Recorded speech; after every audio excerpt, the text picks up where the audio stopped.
ਅਗਲਾ ਲੇਖ ਹੈ ਚਮਤਕਾਰੀ ਚਾਹ ਦਾ ਕੱਪ। ਮੇਰੇ ਮੰਮੀ ਵਧੀਆ ਖਾਣਾ ਬਣਾਉਣ ਦੇ ਮਾਹਰ ਸਨ ਤੇ ਸੁਚੱਜੀ ਤਰ੍ਹਾਂ ਕੀਤੇ ਗਏ ਕੰਮ ਦੇ ਕਦਰਦਾਨ ਵੀ ਬਹੁਤ ਵੱਡੇ। ਖੁਸ਼ ਹੋ ਜਾਂਦੇ ਸਨ ਕਿਸੇ ਦੀ ਸੋਹਣੀ ਕਾਰਗੁਜ਼ਾਰੀ ਵੇਖ ਕੇ। ਉਹ ਜੋ ਕੁਝ ਵੀ ਪਕਾਉਂਦੇ ਉਹਦਾ ਕੁਝ ਨਿਵੇਕਲਾ ਹੀ ਜ਼ਾਇਕਾ ਹੁੰਦਾ ਸੀ ਤੇ ਖਾਣ ਵਾਲੇ ਨੇ ਦੰਗ ਰਹਿ ਜਾਣਾ। ਮੇਰੀ ਮਸੇਰ ਭੈਣ ਅਜੀਤ ਨੇ ਆਮ ਹੀ ਆਖਣਾ ਕਿ ਮਾਸੀ ਜੀ ਦੇ ਹੱਥਾਂ 'ਚ ਕੋਈ ਜਾਦੂ ਹੈ, ਜਿਹੜਾ ਆਮ ਜਿਹੀ ਸਮੱਗਰੀ ਵੀ ਇੰਨੇ ਲਜ਼ੀਜ਼ ਪਕਵਾਨਾਂ 'ਚ ਤਬਦੀਲ ਹੋ ਜਾਂਦੀ ਹੈ।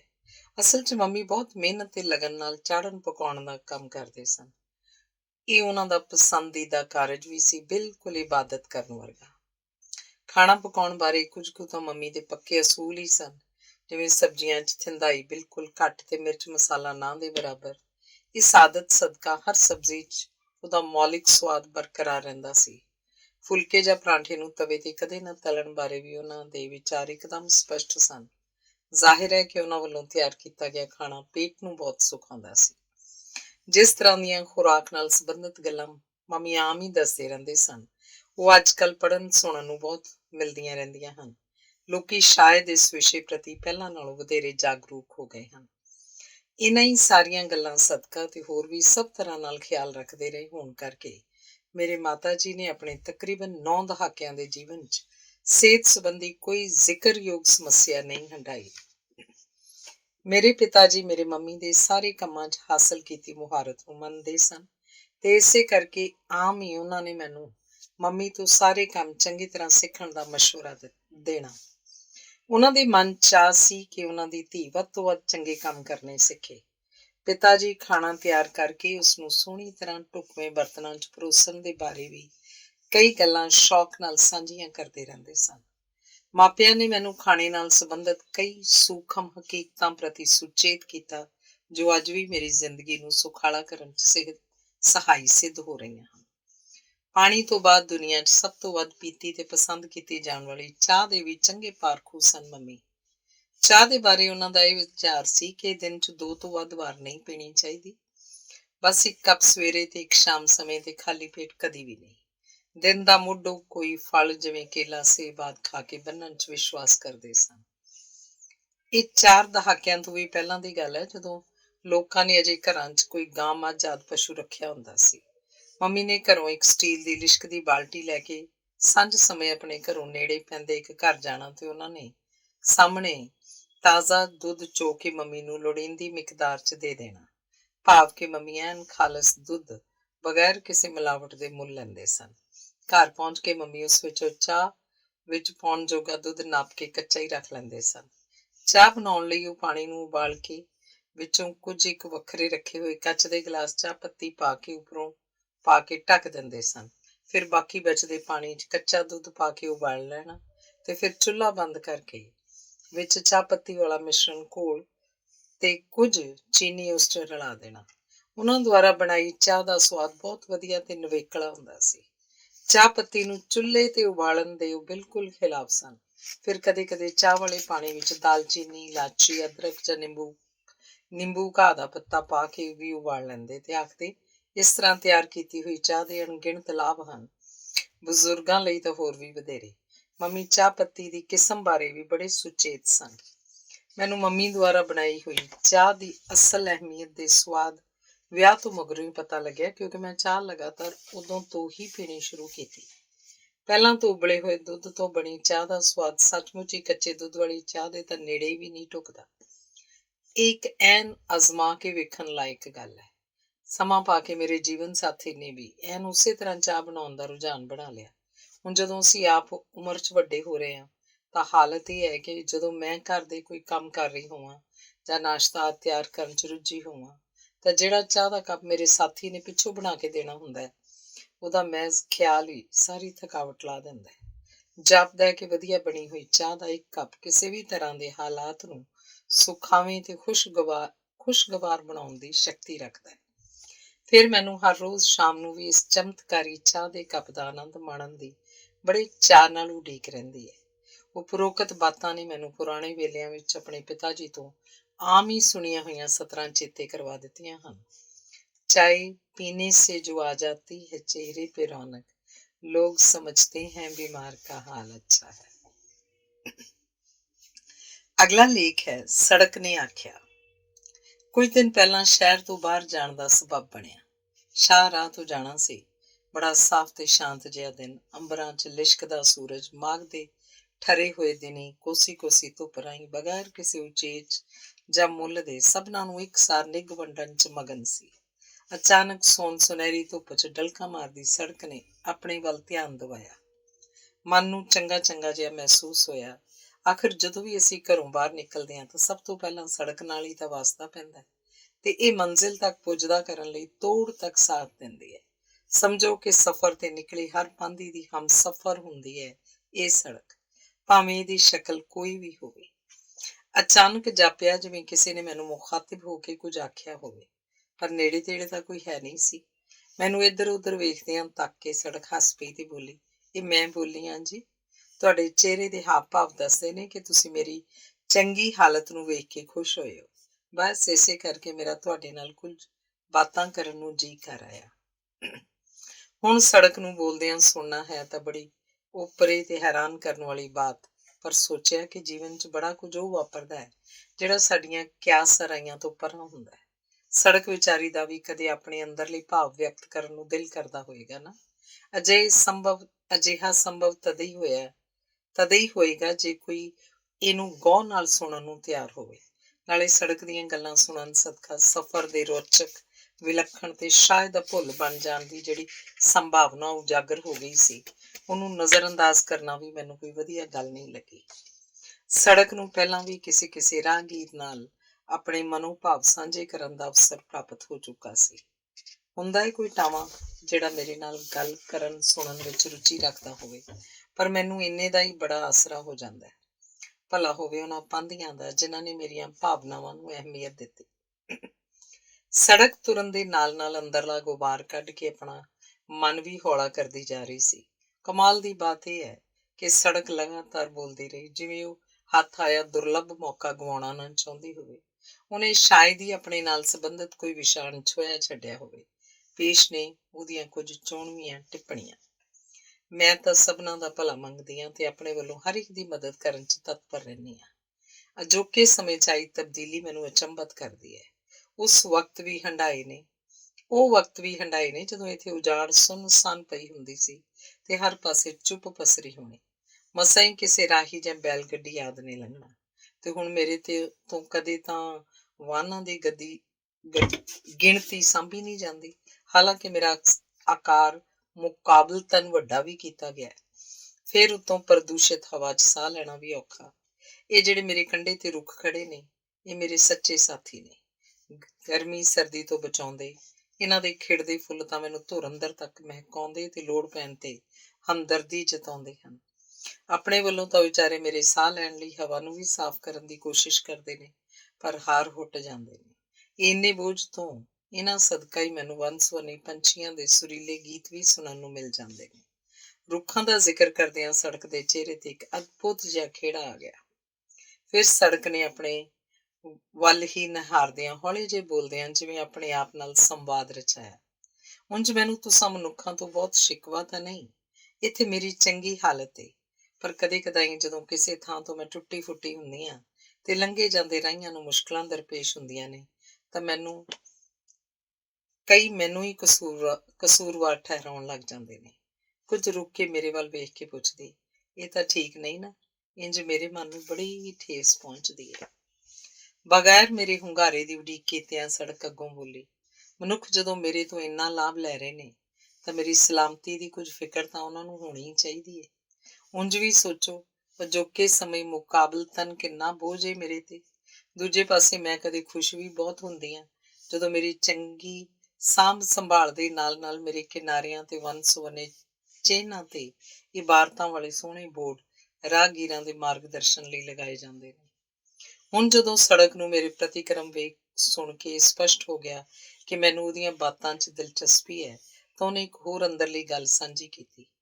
ਮੈਨੂੰ ਪਤਾ ਲੱਗਿਆ ਕਿ ਜਦੋਂ ਕਈ ਲੋਕ ਪੱਛਮੀ ਦੇਸ਼ਾਂ 'ਚ ਘੁੰਮ ਕੇ ਆਉਂਦੇ ਨੇ ਤਾਂ ਉੱਥੋਂ ਦੀਆਂ ਸੜਕਾਂ ਦੀਆਂ ਐਨ ਸਾਫ਼ ਸੁਥਰੀਆਂ ਤੇ ਲਿਸ਼ਕਦੀਆਂ ਹੋਣ ਦੀ ਬੜੀ ਚਰਚਾ ਕਰਦੇ ਨੇ, ਪਰ ਉਹੀ ਲੋਕ ਇੱਥੇ ਮੇਰੇ ਤੇ ਨਿਰਾ ਕੂੜਾ ਕਚਰਾ ਸੁੱਟ ਜਾਂਦੇ ਨੇ। ਕੋਈ ਪਰਵਾਹ ਨਹੀਂ ਇਹਨਾਂ ਨੂੰ ਆਪਣੇ ਦੇਸ਼ ਵਿਚਲੀ ਸਫਾਈ ਦੀ।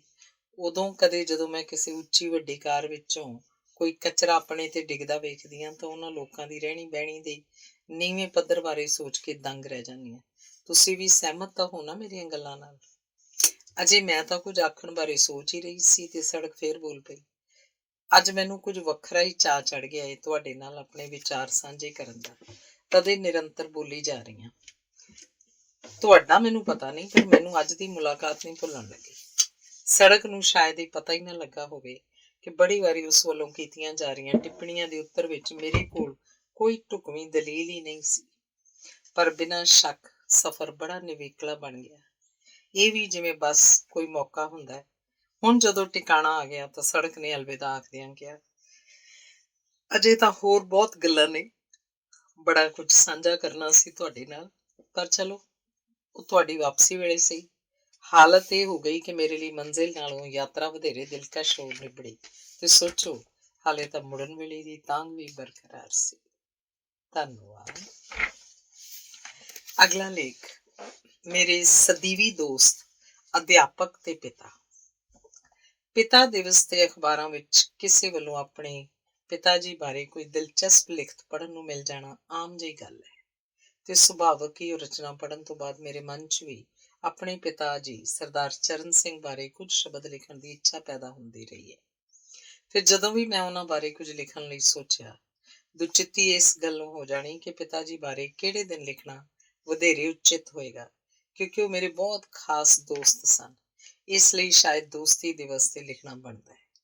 ਜਿਉਂ ਹੀ ਇਹ ਫੈਸਲਾ ਕੀਤਾ, ਅੰਦਰੋਂ ਆਵਾਜ਼ ਆਈ ਕਿ ਉਹ ਤਾਂ ਮੇਰੇ ਸਭ ਤੋਂ ਕਾਬਲ ਤੇ ਸਮਰਪਿਤ ਅਧਿਆਪਕ ਸਾਹਿਬਾਨ ਵਿੱਚੋਂ ਇੱਕ ਸਨ, ਇਸ ਲਈ ਜ਼ਾਹਿਰ ਹੈ ਕਿ ਅਧਿਆਪਕ ਦਿਵਸ ਹੀ ਠੀਕ ਰਹੇਗਾ। ਅਜੇ ਇੱਕ ਦੋ ਸਤਰਾਂ ਹੀ ਕਲਮ ਬੰਦ ਕੀਤੀਆਂ ਹੋਣਗੀਆਂ ਕਿ ਫਿਰ ਇਹ ਖਿਆਲ ਮਨ ਤੇ ਹਾਵੀ ਹੋ ਗਿਆ ਕਿ ਆਖਰ ਉਹ ਸਭ ਤੋਂ ਪਹਿਲਾਂ ਤਾਂ ਮੇਰੇ ਬਹੁਤ ਜ਼ਿੰਮੇਵਾਰ, ਸਨੇਹੀ ਤੇ ਮਿੱਠ ਬੋਲੜੇ ਪਿਤਾ ਜੀ ਸਨ। ਇਸ ਕਰਕੇ ਕੀ ਉਹਨਾਂ ਬਾਰੇ ਕੋਈ ਰਚਨਾ ਕਰਨ ਦਾ ਸਭ ਤੋਂ ਢੁਕਵਾਂ ਅਵਸਰ ਪਿਤਾ ਦਿਵਸ ਹੀ ਨਹੀਂ ਹੋਏਗਾ? ਬਸ ਇਸੇ ਦੁਬਿਧਾ 'ਚ ਹੀ ਕਾਫੀ ਅਰਸਾ ਲੰਘ ਗਿਆ। ਐਵੇਂ ਤਾਂ ਨਹੀਂ ਦੁਬਿਧਾ ਨੂੰ ਕੋਈ ਕਈ ਨਾਮ ਪੱਖੀ ਖਿਤਾਬ ਮਿਲੇ ਹੋਏ। ਫਿਰ ਸੋਚਿਆ ਕਿ ਕਿਉਂ ਨਾ ਮੈਂ ਕਿਸੇ ਆਮ ਦੇ ਨਹੀਂ ਉਹਨਾਂ ਦੀ ਖਾਸ ਸ਼ਖਸੀਅਤ ਬਾਰੇ ਕੁਝ ਸਤਰਾਂ ਲਿਖ ਲਵਾਂ ਤਾਂ ਜੋ ਮੇਰੇ ਲਈ ਉਹੀ ਦਿਨ ਵਿਸ਼ੇਸ਼ ਬਣ ਜਾਏ। ਉਂਝ ਜਿਹੜੀਆਂ ਭੂਮਿਕਾਵਾਂ ਪਿਤਾ ਜੀ ਨੇ ਮੇਰੀ ਜ਼ਿੰਦਗੀ 'ਚ ਨਿਭਾਈਆਂ ਉਹ ਕੇਵਲ ਇਹਨਾਂ 3 ਸਬੱਬਾਂ ਤੋਂ ਇਲਾਵਾ ਹੋਰ ਵੀ ਬੇਸ਼ੁਮਾਰ ਹਨ। ਹੁਣ ਤਾਂ ਪਿਤਾ ਜੀ ਨੂੰ ਜਹਾਨੋਂ ਰੁਖਸਤ ਹੋਇਆਂ ਤਕਰੀਬਨ 1.5 ਦਹਾਕਾ ਬੀਤ ਚੁੱਕਾ ਹੈ, ਪਰ ਮੇਰੇ ਜਨਮ ਸਮੇਂ ਉਹ ਇੱਕ ਸਰਕਾਰੀ ਸਕੂਲ ਦੇ ਹੈਡਮਾਸਟਰ ਸਨ ਤੇ ਅੰਗਰੇਜ਼ੀ ਦੇ ਕਾਬਲ ਤੇ ਸਤਿਕਾਰਤ ਅਧਿਆਪਕ। ਉਹਨਾਂ ਨੂੰ ਬਾਲ ਮਨੋਵਿਗਿਆਨ ਦੀ ਬਹੁਤ ਸੂਝ ਸੀ ਤੇ ਜਦੋਂ ਜਮਾਤ 'ਚ ਪੜ੍ਹਾ ਰਹੇ ਹੁੰਦੇ ਸਨ ਤਾਂ ਪੂਰਾ ਧਿਆਨ ਵਿਦਿਆਰਥੀਆਂ ਤੇ ਕੇਂਦਰਿਤ ਹੁੰਦਾ ਸੀ। ਉਹਨਾਂ ਤੋਂ ਪੜ੍ਹਨ ਵਾਲੇ ਹਰ ਬੱਚੇ ਵਿੱਚ ਵਿਸ਼ੇ ਬਾਰੇ ਜਗਿਆਸਾ ਉਤਪੰਨ ਹੋਣਾ ਕੁਦਰਤੀ ਸੀ ਤੇ ਉਹ ਸਭਨਾਂ ਨੂੰ ਪ੍ਰਸ਼ਨ ਪੁੱਛਣ ਲਈ ਉਤਸ਼ਾਹਿਤ ਵੀ ਬਹੁਤ ਕਰਦੇ ਸਨ। ਅਸਲ 'ਚ ਪਿਤਾ ਜੀ ਦੇ ਲਈ ਕਲਾਸ ਨੂੰ ਪੜ੍ਹਾਉਣ ਦੀ ਪ੍ਰਕਿਰਿਆ ਇੱਕ ਬੇਹੱਦ ਆਨੰਦਮਈ, ਸੰਤੁਸ਼ਟੀ ਪ੍ਰਦਾਨ ਕਰਨ ਵਾਲਾ ਤੇ ਇੱਕ ਰੌਚਕ ਚੁਣੌਤੀ ਜਿਹਾ ਕਾਰਜ ਸੀ। ਕਦੇ ਨਕਲ ਦਾ ਸਹਾਰਾ ਨਾ ਲੈਣ ਲਈ ਬੜੇ ਪ੍ਰਭਾਵਸ਼ਾਲੀ ਢੰਗ ਨਾਲ ਦੱਸਦੇ ਤੇ ਵਿਦਿਆਰਥੀ ਉਹਨਾਂ ਦੇ ਆਖੇ ਹੋਏ ਦਾ ਅਸਰ ਵੀ ਬਹੁਤ ਕਬੂਲਦੇ ਸਨ। ਬੱਚੇ ਅਸਲ 'ਚ ਬੜੇ ਖੁਸ਼ ਹੁੰਦੇ ਸਨ ਉਹਨਾਂ ਤੋਂ ਪੜ੍ਹ ਕੇ। ਅਜੇ ਕੁਝ ਅਰਸਾ ਪਹਿਲਾਂ ਹੀ ਉਹਨਾਂ ਦੇ ਇੱਕ ਪੁਰਾਣੇ ਵਿਦਿਆਰਥੀ ਕਿਸੇ ਵਿਆਹ ਸਮਾਗਮ ਤੇ ਆਪਣੇ ਪਰਿਵਾਰ ਸਮੇਤ ਮਿਲ ਪਏ। ਆਖਦੇ, ਤੁਹਾਡੇ ਪਿਤਾ ਜੀ ਨੇ ਮੇਰੀ ਜ਼ਿੰਦਗੀ ਬਣਾ ਦਿੱਤੀ। ਪਿਤਾ ਜੀ ਬਾਰੇ ਅਜਿਹੀ ਟਿੱਪਣੀ ਹੁਣ ਤੱਕ ਮੈਨੂੰ ਹੋਰ ਵੀ ਕਈਆਂ ਤੋਂ ਸੁਣਨ ਨੂੰ ਮਿਲ ਚੁੱਕੀ ਹੈ। ਇਹ ਉਹਨਾਂ ਸਮਿਆਂ 1960ਵਿਆਂ ਦੀ ਗੱਲ ਹੈ ਜਦੋਂ ਆਮ ਲੋਕੀ ਧੀਆਂ ਨੂੰ ਬਹੁਤਾ ਪੜ੍ਹਾਉਣ 'ਚ ਵਿਸ਼ਵਾਸ ਨਹੀਂ ਸਨ ਰੱਖਦੇ। ਜਦੋਂ ਕੋਈ ਬੇਟੀ ਨੂੰ 8ਵੀਂ ਜਮਾਤ ਪਾਸ ਕਰਨ ਤੋਂ ਬਾਅਦ ਸਕੂਲੋਂ ਹਟਾ ਲੈਂਦਾ, ਉਹ ਉਚੇਚੇ ਤੌਰ ਤੇ ਉਹਦੇ ਮਾਪਿਆਂ ਨੂੰ ਸੱਦ ਕੇ ਲੜਕੀ ਨੂੰ ਅੱਗੇ ਪੜ੍ਹਾਉਣ ਲਈ ਪ੍ਰੇਰਿਤ ਕਰਦੇ। ਤੁਹਾਡੀ ਬੇਟੀ ਦੀ ਅਸਲ ਦੌਲਤ ਇਸ ਵੱਲੋਂ ਕੀਤੀ ਪੜ੍ਹਾਈ ਹੀ ਹੋਏਗੀ ਜਿਹੜੀ ਸਦਾ ਇਹਦੇ ਕੰਮ ਆਉਣ ਵਾਲੀ ਹੈ। ਇਹਨੂੰ ਅੱਗੇ ਵਧਣ ਦਾ ਖੁੱਲ੍ਹਾ ਮੌਕਾ ਦਿਓ। ਜਿਹੇ ਵਿਚਾਰ ਜਦੋਂ ਪ੍ਰਗਟ ਕਰਦੇ, ਮਾਪੇ ਧੀ ਨੂੰ ਮੁੜ ਸਕੂਲ ਭੇਜਣਾ ਸ਼ੁਰੂ ਕਰ ਦਿੰਦੇ ਸਨ। ਇਸ ਸਲਾਹ ਲਈ ਮੈਂ ਕਈਆਂ ਨੂੰ ਪਿੱਛੋਂ ਪਿਤਾ ਜੀ ਦਾ ਸ਼ੁਕਰੀਆ ਅਦਾ ਕਰਦਿਆਂ ਵੇਖਿਆ।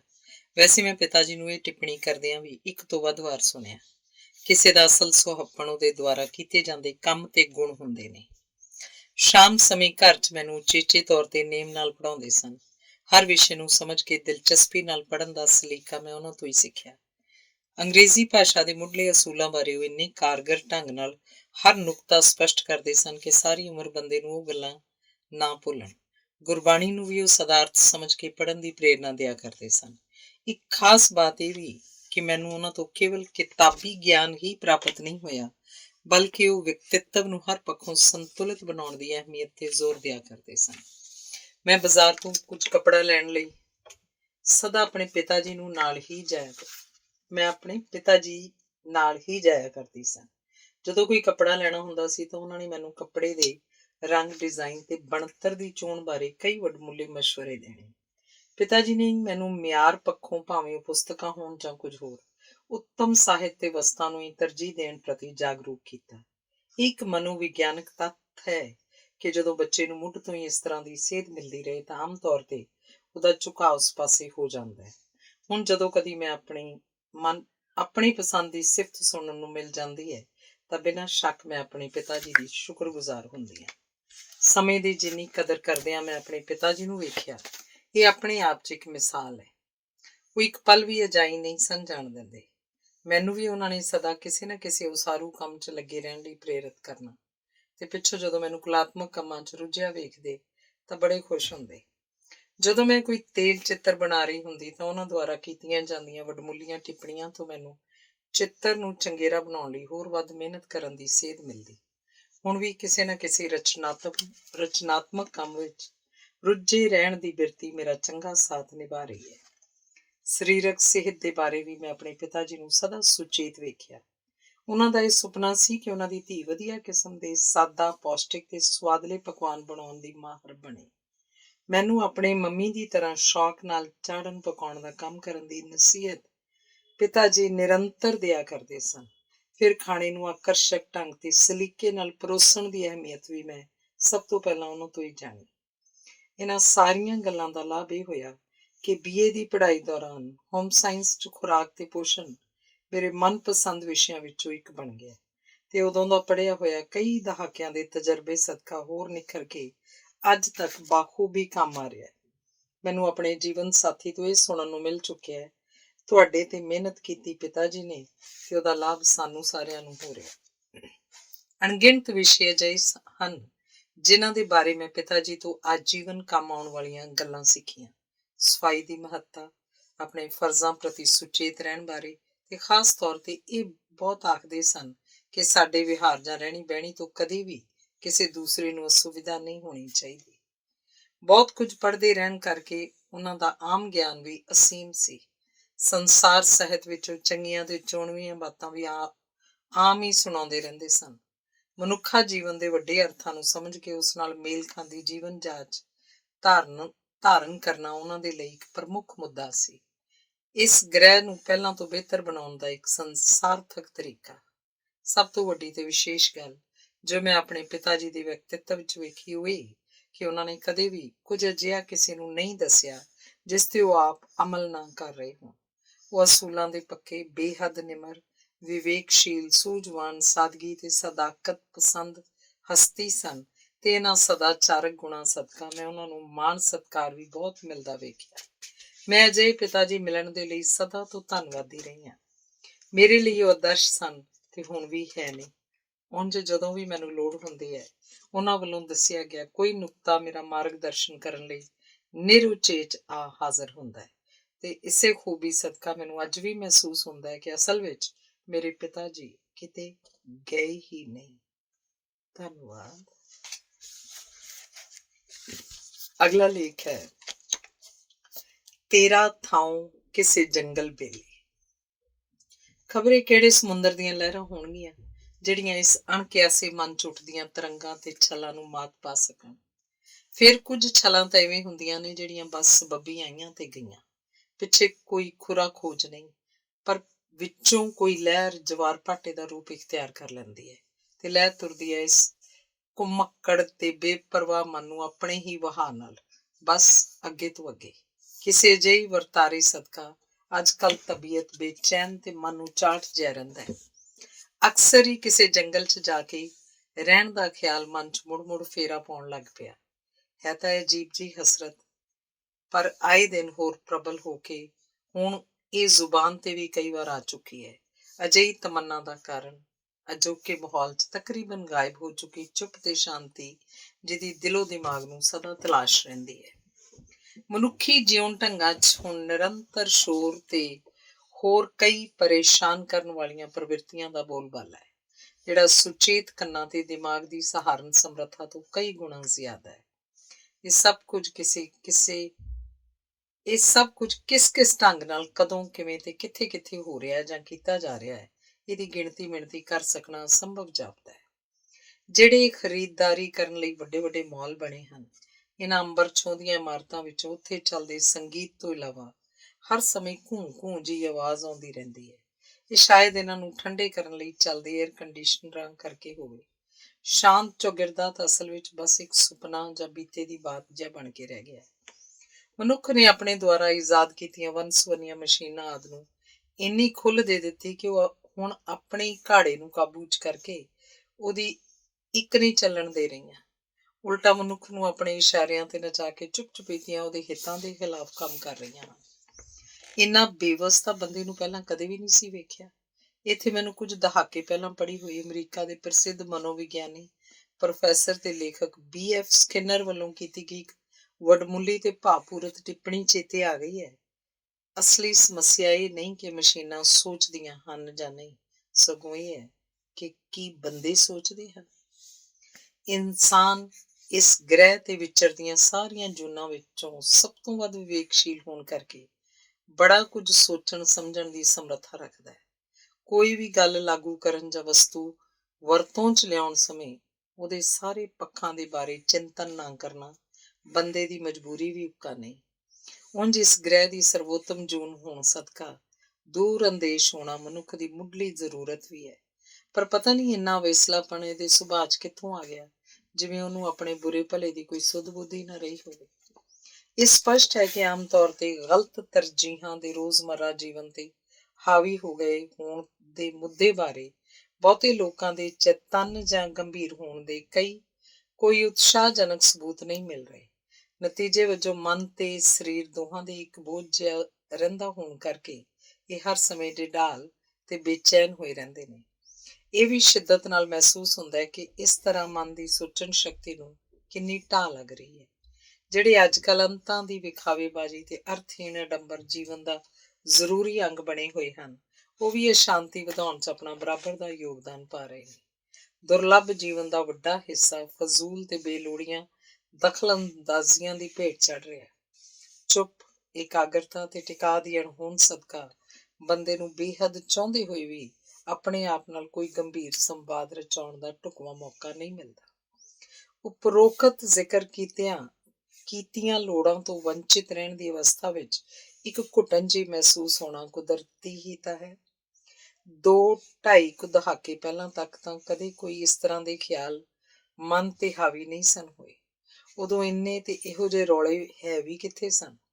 ਪਰ ਵੈਸੇ ਅਜੋਕੇ ਮਾਹੌਲ ਵਿੱਚ ਵੀ ਬੜੇ ਲੋਕ ਅਜਿਹੇ ਹਨ ਜਿਨ੍ਹਾਂ ਨੂੰ ਇਸ ਰੌਲੇ ਰੱਪੇ ਤੋਂ ਕੋਈ ਸ਼ਿਕਾਇਤ ਨਹੀਂ ਤੇ ਉਹ ਕਿਸੇ ਤਰ੍ਹਾਂ ਦੀ ਦਿੱਕਤ ਮਹਿਸੂਸ ਨਹੀਂ ਕਰ ਰਹੇ। ਆਖਿਰ ਇਹ ਹਾਲਾਤ ਬਣਾਉਣ ਵਾਲੇ ਵੀ ਤਾਂ ਇਨਸਾਨ ਹੀ ਹਨ। ਇਹ ਵੀ ਲੱਗਦਾ ਹੈ ਕਿ ਇਹਨਾਂ ਦੀ ਗਿਣਤੀ ਆਏ ਦਿਨ ਵੱਧ ਰਹੀ ਹੈ।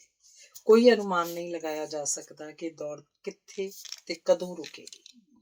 ਪੰਜਾਬੀ ਦੇ ਪ੍ਰਸਿੱਧ ਵਿਦਵਾਨ, ਲਿਖਾਰੀ ਤੇ ਮਹਾਨ ਕਵੀ ਭਾਈ ਵੀਰ ਸਿੰਘ ਦੀ ਪੁਸਤਕ ਮਟਕ ਹੁਲਾਰੇ 'ਚ ਇੱਕ ਕਵਿਤਾ ਮੇਰੀ ਜਿੰਦੇ ਕਾਫੀ ਅਰਸਾ ਪਹਿਲਾਂ ਪੜ੍ਹੀ ਸੀ। ਜ਼ਾਹਿਰ ਹੈ ਕਿ ਇਸ ਤੋਂ ਮੁਤਾਸਰ ਤਾਂ ਮੈਂ ਉਦੋਂ ਵੀ ਬਹੁਤ ਹੋਈ ਸੀ, ਪਰ ਕੁਝ ਦਿਨ ਪਹਿਲਾਂ ਇਹ ਮੁੜ ਸਾਹਮਣੇ ਆ ਗਈ। ਹੁਣ ਜਦੋਂ ਫਿਰ ਧਿਆਨ ਨਾਲ ਪੜ੍ਹੀ ਤਾਂ ਨਿਵਿਕਲੀ ਜੀ ਆਪਣਤ ਮਹਿਸੂਸ ਹੋਈ ਇਸ ਰਚਨਾ ਨਾਲ, ਤੇ ਇਸ ਵਾਰ ਤਾਂ ਇਹ ਮਨ ਤੋਂ ਉਤਰਨ ਦਾ ਨਾਂ ਨਹੀਂ ਲੈ ਰਹੀ। ਉੱਠਦਿਆਂ ਬਹਿੰਦਿਆਂ ਹੋਰ ਕਈ ਕੁਝ ਦੇ ਨਾਲ ਇਹਦਾ ਪ੍ਰਭਾਵ ਵੀ ਆਪ ਮੁਹਾਰੇ ਅੰਤःਕਰਨ 'ਚ ਚੱਲਦਾ ਰਹਿੰਦਾ ਹੈ। ਕਿੰਨੇ ਸੂਖਮ ਭਾਵਾਂ ਨਾਲ ਓਤ-ਪੋਤ-ਹਾਨੇ ਪ੍ਰਭਾਵਸ਼ਾਲੀ ਕਾਵਿ ਸਤਰਾਂ, ਇਕਾਂਤ, ਚੁੱਪ, ਆਜ਼ਾਦੀ ਤੇ ਸ਼ਾਂਤੀ ਆਦਿ ਦੀ ਅਹਿਮੀਅਤ ਦਾ ਵਰਣਨ ਬੜੇ ਭਾਵਪੂਰਤ, ਢੁਕਵੇਂ ਤੇ ਸੀਮਤ ਸ਼ਬਦਾਂ ਦੀ ਵਰਤੋਂ ਨਾਲ ਕਰ ਸਕਣਾ ਕੋਈ ਐਵੇਂ ਕਿਵੇਂ ਦੀ ਗੱਲ ਤਾਂ ਨਹੀਂ। ਬੰਦਾ ਹੈ ਭਾਵੇਂ ਇੱਕ ਸਮਾਜਿਕ ਪ੍ਰਾਣੀ, ਪਰ ਇਹਦੇ ਬਾਵਜੂਦ ਇਹ ਸਾਰਾ ਕੁਝ ਇੱਕ ਸੁਚੱਜਾ, ਸੰਤੁਲਿਤ ਤੇ ਗੁਣਾਤਮਕ ਜੀਵਨ ਬਤੀਤ ਕਰਨ ਲਈ ਲਾਜ਼ਮੀ ਹੈ। ਇੱਕ ਅਦੁੱਤੀ ਕਵੀ ਦਾ ਜੀਵਨ ਦੇ ਪ੍ਰਤੀ ਕਿੰਨਾ ਸੰਜੀਦਾ, ਸੋਝਮਈ ਤੇ ਸੰਵੇਦਨਸ਼ੀਲ ਨਜ਼ਰੀਆ ਉਜਾਗਰ ਹੁੰਦਾ ਹੈ ਇਸ ਨਿੱਕੀ ਜਿਹੀ ਕਵਿਤਾ ਵਿੱਚੋਂ। ਪਤਾ ਨਹੀਂ ਕਿਉਂ ਜਦੋਂ ਵੀ ਮੈਂ ਉੱਚ ਕੋਟੀ ਦੇ ਕਵੀ ਭਾਈ ਵੀਰ ਸਿੰਘ ਦੀ ਸਿਰਜਣਾ, ਇਹ ਰਚਨਾ ਪੜ੍ਹਦੀ ਹਾਂ, ਮਨ ਨੂੰ ਬੜਾ ਸ਼ਾਂਤ, ਸੁਖਦ ਜਿਹਾ ਅਹਿਸਾਸ ਹੁੰਦਾ ਹੈ। ਕੁਦਰਤ ਨਾਲ ਇੱਕਮਿਕ ਹੋ ਕੇ ਜਿਉਣ ਦੀ ਤੀਬਰ ਤਾਂਘ ਦੀ ਤਰਜਮਾਨੀ ਕਰਦੀ ਇਹ ਬੇਸ਼ਕੀਮਤ ਕਵਿਤਾ ਮੇਰੀ ਜਿੰਦੇ ਆਪ ਸਭਨਾਂ ਦੀ ਨਜ਼ਰ ਹੈ। ਤੇਰਾ ਥਾਂ ਕਿਸੇ ਨਦੀ ਦੇ ਕਿਨਾਰੇ, ਤੇਰਾ ਥਾਂ ਕਿਸੇ ਜੰਗਲ ਬੇਲੇ, ਤੇਰੇ ਭਾਗਾਂ ਵਿੱਚ ਅਰਸ਼ਾਂ ਤੇ ਉੱਡਣਾ ਤੇ ਗਾਉਂਦਿਆਂ ਫਿਰਨ ਅਕੇਲੇ। ਤੇਰਾ ਜੀਵਨ ਸੀਗਾ ਤੇਰੇ ਜੀ ਜੋਗਾ, ਤੂੰ ਆਪੇ ਆਪੇ ਨਾਲ ਖੇਲੇ। ਤੂੰ ਕਿਵੇਂ ਰੌਲਿਆਂ ਵਿੱਚ ਆ ਖਲੋਤੀ, ਤੇਰੇ ਚਾਰ ਚੁਫੇਰੇ ਝਮੇਲੇ। ਧੰਨਵਾਦ। ਅਗਲੀ ਕਵਿਤਾ ਅਗਲਾ ਲੇਖ ਹੈ ਮੰਮੀ ਵਾਲਾ ਸਵੈਟਰ। 1960ਵਿਆਂ ਵਿੱਚ ਜਦੋਂ ਸ਼ਾਇਦ ਅਜੇ ਮੈਂ 8ਵੀਂ-9ਵੀਂ ਦੀ ਵਿਦਿਆਰਥਣ ਰਹੀ ਹੋਵਾਂਗੀ, ਮੰਮੀ ਨੇ ਮੈਨੂੰ ਸਿਲਾਈਆਂ ਨਾਲ ਸਵੈਟਰ ਬਣਾਉਣ ਦੀ ਜਾਚ ਸਿਖਾ ਦਿੱਤੀ ਸੀ। ਪਰ ਮੈਂ ਆਪਣੀ ਜ਼ਿੰਦਗੀ ਦਾ ਪਹਿਲਾ ਸਵੈਟਰ ਪੂਰੀ ਤਰ੍ਹਾਂ ਆਪ 4 ਕੁ ਸਾਲ ਬਾਅਦ ਬੁਣਿਆ। ਉਦੋਂ ਮੈਂ BA ਭਾਗ ਪਹਿਲਾ 'ਚ ਪੜ੍ਹਦੀ ਸਾਂ ਤੇ ਹੋਮ ਸਾਇੰਸ ਵਿਸ਼ਾ ਲਿਆ ਹੋਇਆ ਸੀ। ਇਸ ਵਿਸ਼ੇ ਨੂੰ ਲੈਣ ਵਾਲੀਆਂ ਬਹੁਤ ਘੱਟ ਲੜਕੀਆਂ ਸਨ। ਸੰਭਵ ਹੈ ਕਿ 16 ਕਰ ਰਹੀਆਂ ਹੋਣ। ਹੋਮ ਸਾਇੰਸ 'ਚ ਸਾਨੂੰ ਇੱਕ ਸਵੈਟਰ ਵੱਡਾ ਜਾਂ ਛੋਟਾ ਬੁਣ ਕੇ ਵਿਖਾਉਣ ਲਈ ਆਖਿਆ ਗਿਆ। ਕਈਆਂ ਨੇ ਤੇ ਆਪਣੀਆਂ ਮਾਵਾਂ ਤੋਂ ਜਾਂ ਇੱਧਰੋਂ ਉੱਧਰੋਂ ਕਿਤੋਂ ਬਣਵਾ ਕੇ ਵਿਖਾ ਦਿੱਤਾ। ਮੇਰਾ ਫੈਸਲਾ ਸੀ ਕਿ ਮੈਂ ਆਪ ਹੀ ਬੁਣਾਂਗੀ। ਅੰਗਰੇਜ਼ੀ ਰਸਾਲੇ ਵੂਮਨ ਐਂਡ ਹੋਮ ਵਿੱਚ ਇੱਕ 2 ਰੰਗੇ ਸਵੈਟਰ ਦਾ ਨਮੂਨਾ ਮੈਨੂੰ ਬਹੁਤ ਪਸੰਦ ਆਇਆ। ਉੱਥੋਂ ਪੜ੍ਹ ਕੇ ਮੈਂ ਨਿਬਿੰਨ ਹੋ ਜਿਹਾ ਸਵੈਟਰ ਆਪਣੀ ਨਾਪ ਦਾ ਬਣਾ ਲਿਆ। ਮੇਰੇ ਮੰਮੀ ਪਿਤਾ ਜੀ ਦੰਗ ਰਹਿ ਗਏ ਮੇਰਾ ਬੁਣਿਆ ਹੋਇਆ ਪਹਿਲਾ ਸਵੈਟਰ ਵੇਖ ਕੇ। ਮੇਰੇ ਅਧਿਆਪਕਾਂ ਨੇ ਵੀ ਇਹਦੀ ਸਿਫਤ ਕੀਤੀ। ਆਪਣੀ ਮਿਹਨਤ ਦੀ ਪ੍ਰਸ਼ੰਸਾ ਹੁੰਦੀ ਵੇਖ ਕੇ ਸੁਭਾਵਕ ਹੀ ਮੇਰੇ ਉਤਸ਼ਾਹ 'ਚ ਬਹੁਤ ਵਾਧਾ ਹੋਇਆ। ਫਿਰ ਮੈਨੂੰ ਪਤਾ ਹੀ ਨਹੀਂ ਲੱਗਿਆ ਕਦੋਂ ਮੈਨੂੰ ਖਾਸ ਤੌਰ ਤੇ ਬਹੁਤ ਸੋਹਣੇ ਨਮੂਨਿਆਂ ਵਾਲੇ ਸਵੈਟਰ ਤੇ ਹੋਰ ਨਿੱਕ ਸੁੱਕ ਬਣਨ ਦਾ ਜਨੂੰਨ ਜਿਹਾ ਰਹਿਣ ਲੱਗ ਪਿਆ। ਮਾਪਿਆਂ ਤੋਂ ਸਦਾ ਇਹ ਨਸੀਹਤ ਮਿਲਦੀ ਰਹੀ ਕਿ ਸਮੇਂ ਦਾ ਕਿਸੇ ਨਾ ਕਿਸੇ ਉਸਾਰੂ ਕੰਮ 'ਚ ਰੁੱਝੇ ਰਹਿ ਕੇ ਸਦਉਪਯੋਗ ਕਰਨਾ ਹੁੰਦਾ ਹੈ। ਇਸੇ ਸਦਕਾ ਅੱਜ ਤੱਕ ਵਿਹਲੇ ਰਹਿਣ ਦੀ ਵੇਲ ਕਦੀ ਮਿਲੀ ਨਹੀਂ। ਪੜ੍ਹਾਈ ਤੋਂ ਬਚਦੇ ਇਸ ਸਮੇਂ ਦਾ ਇੱਕ ਹਿੱਸਾ ਮੈਂ ਨਿਯਮਤ ਰੂਪ 'ਚ ਬੁਣਨ ਦੇ ਲੇਖੇ ਲਗਾਉਣ ਲੱਗ ਪਈ। ਉਹਨਾਂ ਦਿਨਾਂ 'ਚ ਅੰਗਰੇਜ਼ੀ ਦਾ ਰਸਾਲਾ ਸਟਿਚ ਕਰਾਫਟ ਵੀ ਸੌਖਿਆਂ ਹੀ ਪ੍ਰਾਪਤ ਹੋ ਜਾਂਦਾ ਸੀ। ਇਸ ਵਿੱਚ ਵੀ ਬੜੇ ਸੋਹਣੇ ਤੇ ਵਿਸ਼ੇਸ਼ ਨਮੂਨੇ ਸਵੈਟਰਾਂ, ਜੁਰਾਬਾਂ ਤੇ ਦਸਤਾਨਿਆਂ ਆਦਿ ਲਈ ਦਿੱਤੇ ਹੁੰਦੇ ਸਨ। ਮੈਂ ਇਸ ਮੈਗਜ਼ੀਨ ਦੇ ਕਈ ਅੰਕ ਖਰੀਦੇ। ਇਸੇ ਵਿੱਚੋਂ ਪੜ੍ਹ ਕੇ ਮੈਂ ਨਿੱਕਾ ਜਿਹਾ ਖਿਡੌਣਾ, ਖਰਗੋਸ਼ ਤੇ ਬੱਤਖ ਵੀ ਬਣਾਏ। ਆਪਣੀ ਭਤੀਜੀ ਤੇ ਭਤੀਜੇ ਲਈ ਵੀ ਕਈ ਸੋਹਣੇ ਡਿਜ਼ਾਈਨਾਂ ਵਾਲੇ ਸਵੈਟਰ ਬੁਣੇ। ਮੈਨੂੰ ਇਸ ਕੰਮ ਤੋਂ ਅੰਤਾਂ ਦੀ ਖੁਸ਼ੀ ਤੇ ਸੰਤੁਸ਼ਟੀ ਮਿਲਦੀ ਤੇ ਵਾਕਫਾਂ ਤੋਂ ਕਾਫੀ ਉਤਸ਼ਾਹਜਨਕ ਟਿੱਪਣੀਆਂ ਸੁਣਨ ਨੂੰ ਮਿਲ ਜਾਂਦੀਆਂ ਸਨ। ਪਿੱਛੋਂ ਆਪਣੇ ਬੱਚਿਆਂ ਲਈ ਵੀ ਬਹੁਤ ਕੁਝ ਬਣਿਆ। ਇੱਕ ਵਾਰ ਸਾਡੀ ਬੇਟੀ ਨੇ ਮੇਰੇ ਦੁਆਰਾ ਤਿਆਰ ਕੀਤੀ ਹੋਈ ਪੁਸ਼ਾਕ ਪਹਿਨੀ ਤੇ ਅਚਾਨਕ ਮੇਰੀ ਮਸੇਰ ਭੈਣ ਤੇ ਸਹੇਲੀ ਅਜੀਤ ਆ ਗਈ। ਧੀ ਦੀ ਪੁਸ਼ਾਕ ਵੇਖ ਕੇ ਉਹਨੇ ਆਖਿਆ, ਜਾਪਦਾ ਜਿਵੇਂ ਕਿਸੇ ਵੱਡੀ ਪੁਸ਼ਾਕਾਂ ਦੀ ਦੁਕਾਨ ਤੋਂ ਲਿਆਂਦੀ ਹੋਵੇ। ਉਹਦੀ ਇਸ ਟਿੱਪਣੀ ਨੇ ਮੇਰੀਆਂ ਬੇਸ਼ਕੀਮਤੀ ਯਾਦਾਂ 'ਚ ਅੱਜ ਵੀ ਅਹਿਮ ਥਾਂ ਹਾਸਲ ਹੈ। ਪੜ੍ਹਨ ਸਮੇਂ ਵੀ ਧੀ ਦੀਆਂ ਜਮਾਤਾਂ ਆਮ ਹੀ ਉਹ ਤੋਂ ਕੋਟੀਆਂ ਦੇ ਬਾਰੇ ਪੁੱਛਦੀਆਂ ਸਨ ਕਿ ਕਿੱਥੋਂ ਲੈਣੀ ਹੈ ਇਹੋ ਜਿਹੇ ਨਮੂਨੇ ਵਾਲੇ ਸਵੈਟਰ, ਜਰਸੀਆਂ। ਆਪਣੇ ਦੋਹਾਂ ਬੱਚਿਆਂ ਦੇ ਨਿੱਕੇ ਹੁੰਦਿਆਂ ਦੇ ਕਈ ਉਚੇਚੀ ਮਿਹਨਤ ਨਾਲ ਬੁਣੇ ਹੋਏ ਕੱਪੜੇ, ਜਿਹੜੇ ਮੈਨੂੰ ਕੁਝ ਵਧੇਰੇ ਹੀ ਖਾਸ ਲੱਗਦੇ ਸਨ, ਮੈਂ ਸਾਂਭ ਕੇ ਟਰੰਕ 'ਚ ਰੱਖ ਦਿੱਤੇ। ਮਨ 'ਚ ਇਹ ਖਿਆਲ ਸੀ ਕਿ ਵਰ੍ਹੇ ਲੰਘ ਜਾਣ ਪਿੱਛੋਂ ਇਹਨਾਂ ਨੂੰ ਵੇਖ ਕੇ ਇੱਕ ਨਿਵੇਕਲੀ ਖੁਸ਼ੀ ਮਿਲੇਗੀ। ਨਾਲ ਬੱਚੇ ਵੀ ਮਾਣ ਕਰਨਗੇ ਕਿ ਮੰਮੀ ਨੇ ਸਾਡੇ ਕਿੰਨੇ ਸੋਹਣੇ ਕੱਪੜੇ ਬਣਾਏ ਸਨ। ਉਂਝ ਮੈਨੂੰ ਇਹ ਕੱਪੜੇ ਆਪਣੇ ਵਿਰਸੇ ਦਾ ਇੱਕ ਅਹਿਮ ਹਿੱਸਾ ਵੀ ਜਾਪਦੇ ਹਨ। ਇਹ ਵਿਚਾਰ ਵੀ ਮਨ ਤੇ ਹਾਵੀ ਸੀ ਕਿ ਖਬਰੇ ਫੇਰ ਇਹੋ ਜਿਹੇ ਕੱਪੜੇ ਆਪਣੇ ਤੋਂ ਬਣਨ ਕਿ ਨਾ। ਸਾਂਭੇ ਹੋਏ ਕੱਪੜਿਆਂ 'ਚ ਧੀ ਦੇ ਛੋਟੇ ਹੁੰਦੇ ਦੀ ਇੱਕ ਹਲਕੇ ਗੁਲਾਬੀ ਰੰਗੀ ਬੜੀ ਕਲਾਤਮਕ ਤੇ ਲੇਸ ਵਰਗੇ ਨਮੂਨੇ ਵਾਲੀ ਕੋਟੀ ਸੀ। ਕੁਝ ਸਮਾਂ ਪਹਿਲਾਂ ਮੈਂ ਉਹਨੂੰ ਆਪਣੇ 2.5 ਸਾਲ ਦੀ ਦੋਹਤਰੀ ਲਈ ਬਾਹਰ ਕੱਢਿਆ। 2.5 ਕੁ ਦਹਾਕੇ ਟਰੰਕ 'ਚ ਪਏ ਰਹਿਣ ਤੋਂ ਬਾਅਦ ਜਿਵੇਂ ਉਹਦੀ ਦੂਜੀ ਪਾਰੀ ਸ਼ੁਰੂ ਹੋ ਗਈ। ਦੋਹਤਰੀ ਹਰਗੁਣ ਬੜੀ ਖੁਸ਼ ਹੋਈ ਗੁਲਾਬੀ ਸਵੈਟਰ ਨੂੰ ਪਾ ਕੇ। ਜਦੋਂ ਉਹਨੂੰ ਦੱਸਿਆ ਕਿ ਉਹਦੀ ਮੰਮੀ ਦਾ ਨਿੱਕੇ ਹੁੰਦੇ ਦਾ ਹੈ ਤਾਂ ਖਿੜ ਕੇ ਆਖਦੀ, ਦੇਖੋ ਜੀ, ਮੈਂ ਆਪਣੀ ਮੰਮੀ ਵਾਲਾ ਸਵੈਟਰ ਪਾ ਲਿਆ। ਉਹਨੇ ਅੱਗੇ ਲਈ ਵੀ ਇਹਦੀ ਪਛਾਣ ਮੰਮੀ ਵਾਲਾ ਸਵੈਟਰ ਬਣਾ ਲਈ। ਵੈਸੇ ਦੋਹਤਰੀ ਨੂੰ ਆਪਣੇ ਮੰਮੀ ਦਾ ਇੱਕ ਹੋਰ ਸਵੈਟਰ, ਜਿਸ ਉੱਤੇ ਮੈਂ ਕਢਾਈ ਕਰਕੇ ਇੱਕ ਬੱਤਖ, ਪਾਣੀ ਤੇ ਫੁੱਲ ਬਣਾਏ ਸਨ, ਵੀ ਮਿਲਿਆ। ਇਹਨੂੰ ਇਹ ਬੱਤਖ ਵਾਲਾ ਸਵੈਟਰ ਆਖਦੀ ਹੈ ਤੇ ਜਿੰਨੀ ਅਹਿਮੀਅਤ ਉਹ ਮੇਰੇ ਬੁਣੇ ਹੋਏ ਇਹਨਾਂ ਪੁਰਾਣੇ ਕੱਪੜਿਆਂ ਨੂੰ ਦਿੰਦੀ ਹੈ, ਇਹ ਹਰਗੁਣ ਦੀ ਦਰਿਆਦਿਲੀ ਹੈ। ਇਹਨਾਂ ਸਵੈਟਰਾਂ ਦੇ ਸੰਦਰਭ 'ਚ ਮੈਨੂੰ ਅੱਜ ਕੱਲ੍ਹ ਇਹ ਸੁਣਨ ਨੂੰ ਮਿਲ ਜਾਂਦਾ ਹੈ ਕਿ ਬੜੀ ਸੰਭਾਲ ਹੈ ਤੁਹਾਡੀ, ਕਿੰਨੇ ਸੋਹਣੇ ਪਏ ਨੇ ਇਹ ਕੱਪੜੇ ਹੁਣ ਵੀ। ਆਪਣੇ ਬੇਟੇ ਦੇ ਨਿੱਕੇ ਹੁੰਦਿਆਂ ਮੈਂ ਉਹਦੇ ਲਈ ਵੀ ਕਈ ਸੋਹਣੇ ਨਮੂਨਿਆਂ ਵਾਲੀਆਂ ਜਰਸੀਆਂ ਬੁਣੀਆਂ ਤੇ ਕਈ ਬਹੁਤ ਖਾਸ ਲੱਗਦੀਆਂ ਟਰੰਕ ਵਿੱਚ ਸਾਂਭ ਕੇ ਰੱਖ ਛੱਡੀਆਂ ਸਨ। ਉਹਨਾਂ 'ਚ ਮੇਰੇ ਭਾਬੀ ਜੀ ਦਾ ਸਾਡੇ ਬੇਟੇ ਲਈ ਹੱਥੀਂ ਬੁਣਿਆ ਹੋਇਆ ਇੱਕ ਸੋਹਣਾ ਜਿਹਾ ਸਵੈਟਰ ਵੀ ਸੀ। ਹੁਣੇ ਕੁਝ ਦਿਨ ਪਹਿਲਾਂ ਮੈਂ ਇੱਕ ਆਪਣਾ ਬਣਾਇਆ ਤੇ ਇੱਕ ਇਹੀ ਭਾਬੀ ਜੀ ਵਾਲਾ ਸਵੈਟਰ ਆਪਣੇ 10 ਕੁ ਮਹੀਨੇ ਦੀ ਪੋਤੀ ਲਈ ਉਹਦੀ ਮੰਮੀ ਨੂੰ ਦਿੱਤਾ। ਮੰਮੀ, ਇਹ ਸੁਹਾਵੀ ਨੂੰ ਸ਼ਾਇਦ ਅਗਲੀਆਂ ਸਰਦੀਆਂ ਹੋਰ ਸੋਹਣੇ ਆ ਜਾਣਗੇ। ਨੂੰਹ ਨੇ ਬੜੇ ਖੁਸ਼ ਹੋ ਕੇ ਆਖਿਆ। ਉਂਝ ਸੁਹਾਵੀ ਨੇ ਵੀ ਆਪਣੀ ਭਾਸ਼ਾ 'ਚ ਇਹਨਾਂ ਸਵੈਟਰਾਂ ਬਾਰੇ ਕੁਝ ਗੰਭੀਰ ਟਿੱਪਣੀਆਂ ਕੀਤੀਆਂ ਤਾਂ ਜ਼ਰੂਰ, ਪਰ ਮੈਨੂੰ ਜਾਪਦਾ ਹੈ ਕਿ ਅਗਲੀਆਂ ਸਰਦੀਆਂ ਉਹ ਇਹਨਾਂ ਸਵੈਟਰਾਂ ਨੂੰ ਪਾ ਕੇ ਆਖਿਆ ਕਰੇਗੀ, ਵਾਹ ਜੀ, ਮੈਂ ਆਪਣੇ ਪਾਪਾ ਦਾ ਸਵੈਟਰ ਪਾਇਆ।